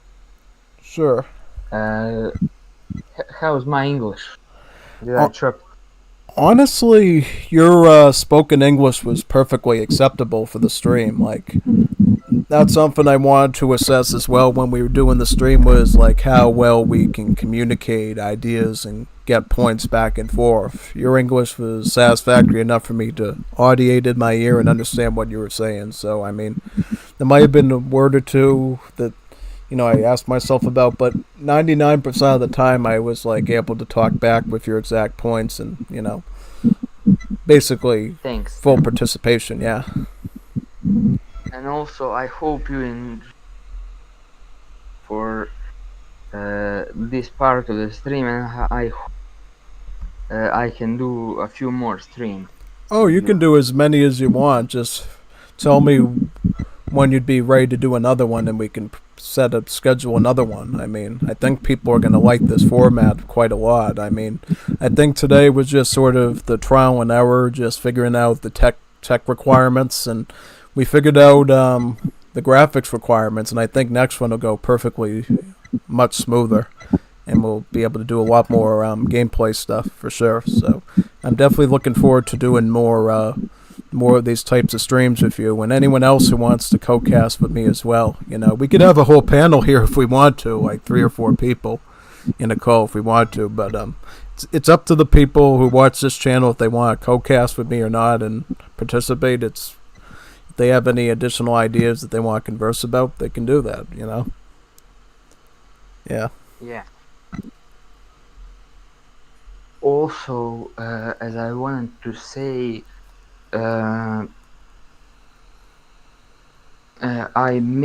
for said we have to find for the streams. I currently have a few things for chests that are going to happen in this month, so I may find a weekend or something to place in a few games. Maybe a smaller stream of few hours. Oh yeah, you could do that. I mean, best thing of doing the smaller format is you can do it multiple times a week. Yes. That's sort of the advantage of doing that model. I mean, technically, I could even do that during the week as well. Well, I don't think I'd be able to do it the week right away. We'd have to stick to weekend days, but eventually, yeah, we could do these sort of streams. 2 or so hours. I kind of wanted to leave the floor up to you for this one to decide how much you actually wanted to do. If you want to do a longer one, a shorter one, I wanted to give you free reign of that, right? When you're ready to tap out, you're ready to tap out, and we can, pick it up next time, you know what I mean? So I think, it's sort of a thing that doesn't have to be set in stone, right? If we want to do a longer one, we can do a longer one. If we want to do a short one, we can do a short one, It's up to both parties at that point what you want to do, and I'm honestly willing to go whichever direction you want to with each stream. Like you say, okay, I'm kind of a little bit sore in the throat, or I'm kind of tired of looking at AoE3, I want to play it or something. Yeah, I can say, okay, we'll pick it up from the next time because we got a million recordings to do. So I mean, it's not like we're gonna run out of anything. Yeah. Also, I'm half nearly professional chess player, so I have a lot of tournaments. I'm trying to, if you know anything, I'm trying to get chess title, and I'm playing for 6 to 8 hours a day every day, and I can find time for AoE 3 and Company of Heroes as well in the night hours, but it's exhausting. Oh yeah, I mean, I've done Wars of Liberty tournament live streams that were 11 hours long of me talking, and I somehow pulled the fort down for it. So I mean, I can do a 12-hour stream if that's what people are looking for, or I can do a 2-hour one. It really depends on what is necessary to get the material done. Because if we unfortunately find ourselves near a public update release and we need to get through a bunch of recording files, maybe we would have to pick up the hours a bit to get them all done. But, to not lose that valuable experience and material, right? Because that's the only thing that would probably force us to speed do more longer things is if we knew we only had so many days to do it before it got lost forever to the version mismatch or sync. That's the only thing you have to worry about. Yeah, of course, I can do longer streams. Patches are coming up. I can do long streams. I can just that sometimes can't, but it was pleasure casting these games with you. Oh, absolutely. It was pleasurable doing them with you as well. I wanted to see how today went, and I think it went perfectly between you and me. You did a great job, and I certainly saw there too when I looked in the comments a bit. I noticed Aaliyah as well thought that your Chile revolt was a really awesome idea. So yeah, definitely. I think he definitely knows that you're a pretty decent caster yourself. So he'd love to see both you and me continue to do this, which would be great. Yeah, I have to go. All right. Bye, enjoy stream. Okay. See you next time. You too. Yep. All right.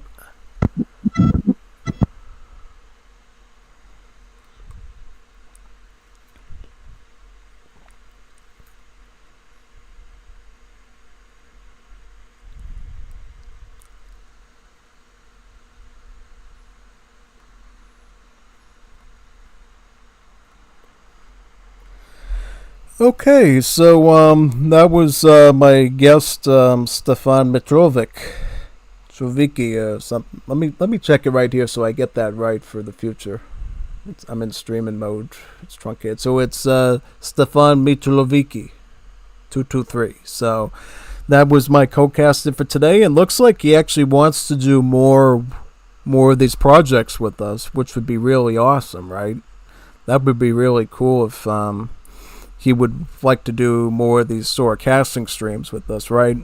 And that it would also give me a chance to do more types of streams with you as well, right? If we can do the Definitive Edition stuff as part of stream time, right? I can do more AoE 2 and Age of Mythology stuff as part of self-recording time with you, which would be really nice, Changes things up quite a bit, Definitely. So, I think that's it for now. Our co-caster is off doing, Serbian things right now. So, I think we'll see you next time, right, with the next stream. I'm signing off now. See you on the next Sora stream we do like this. Hope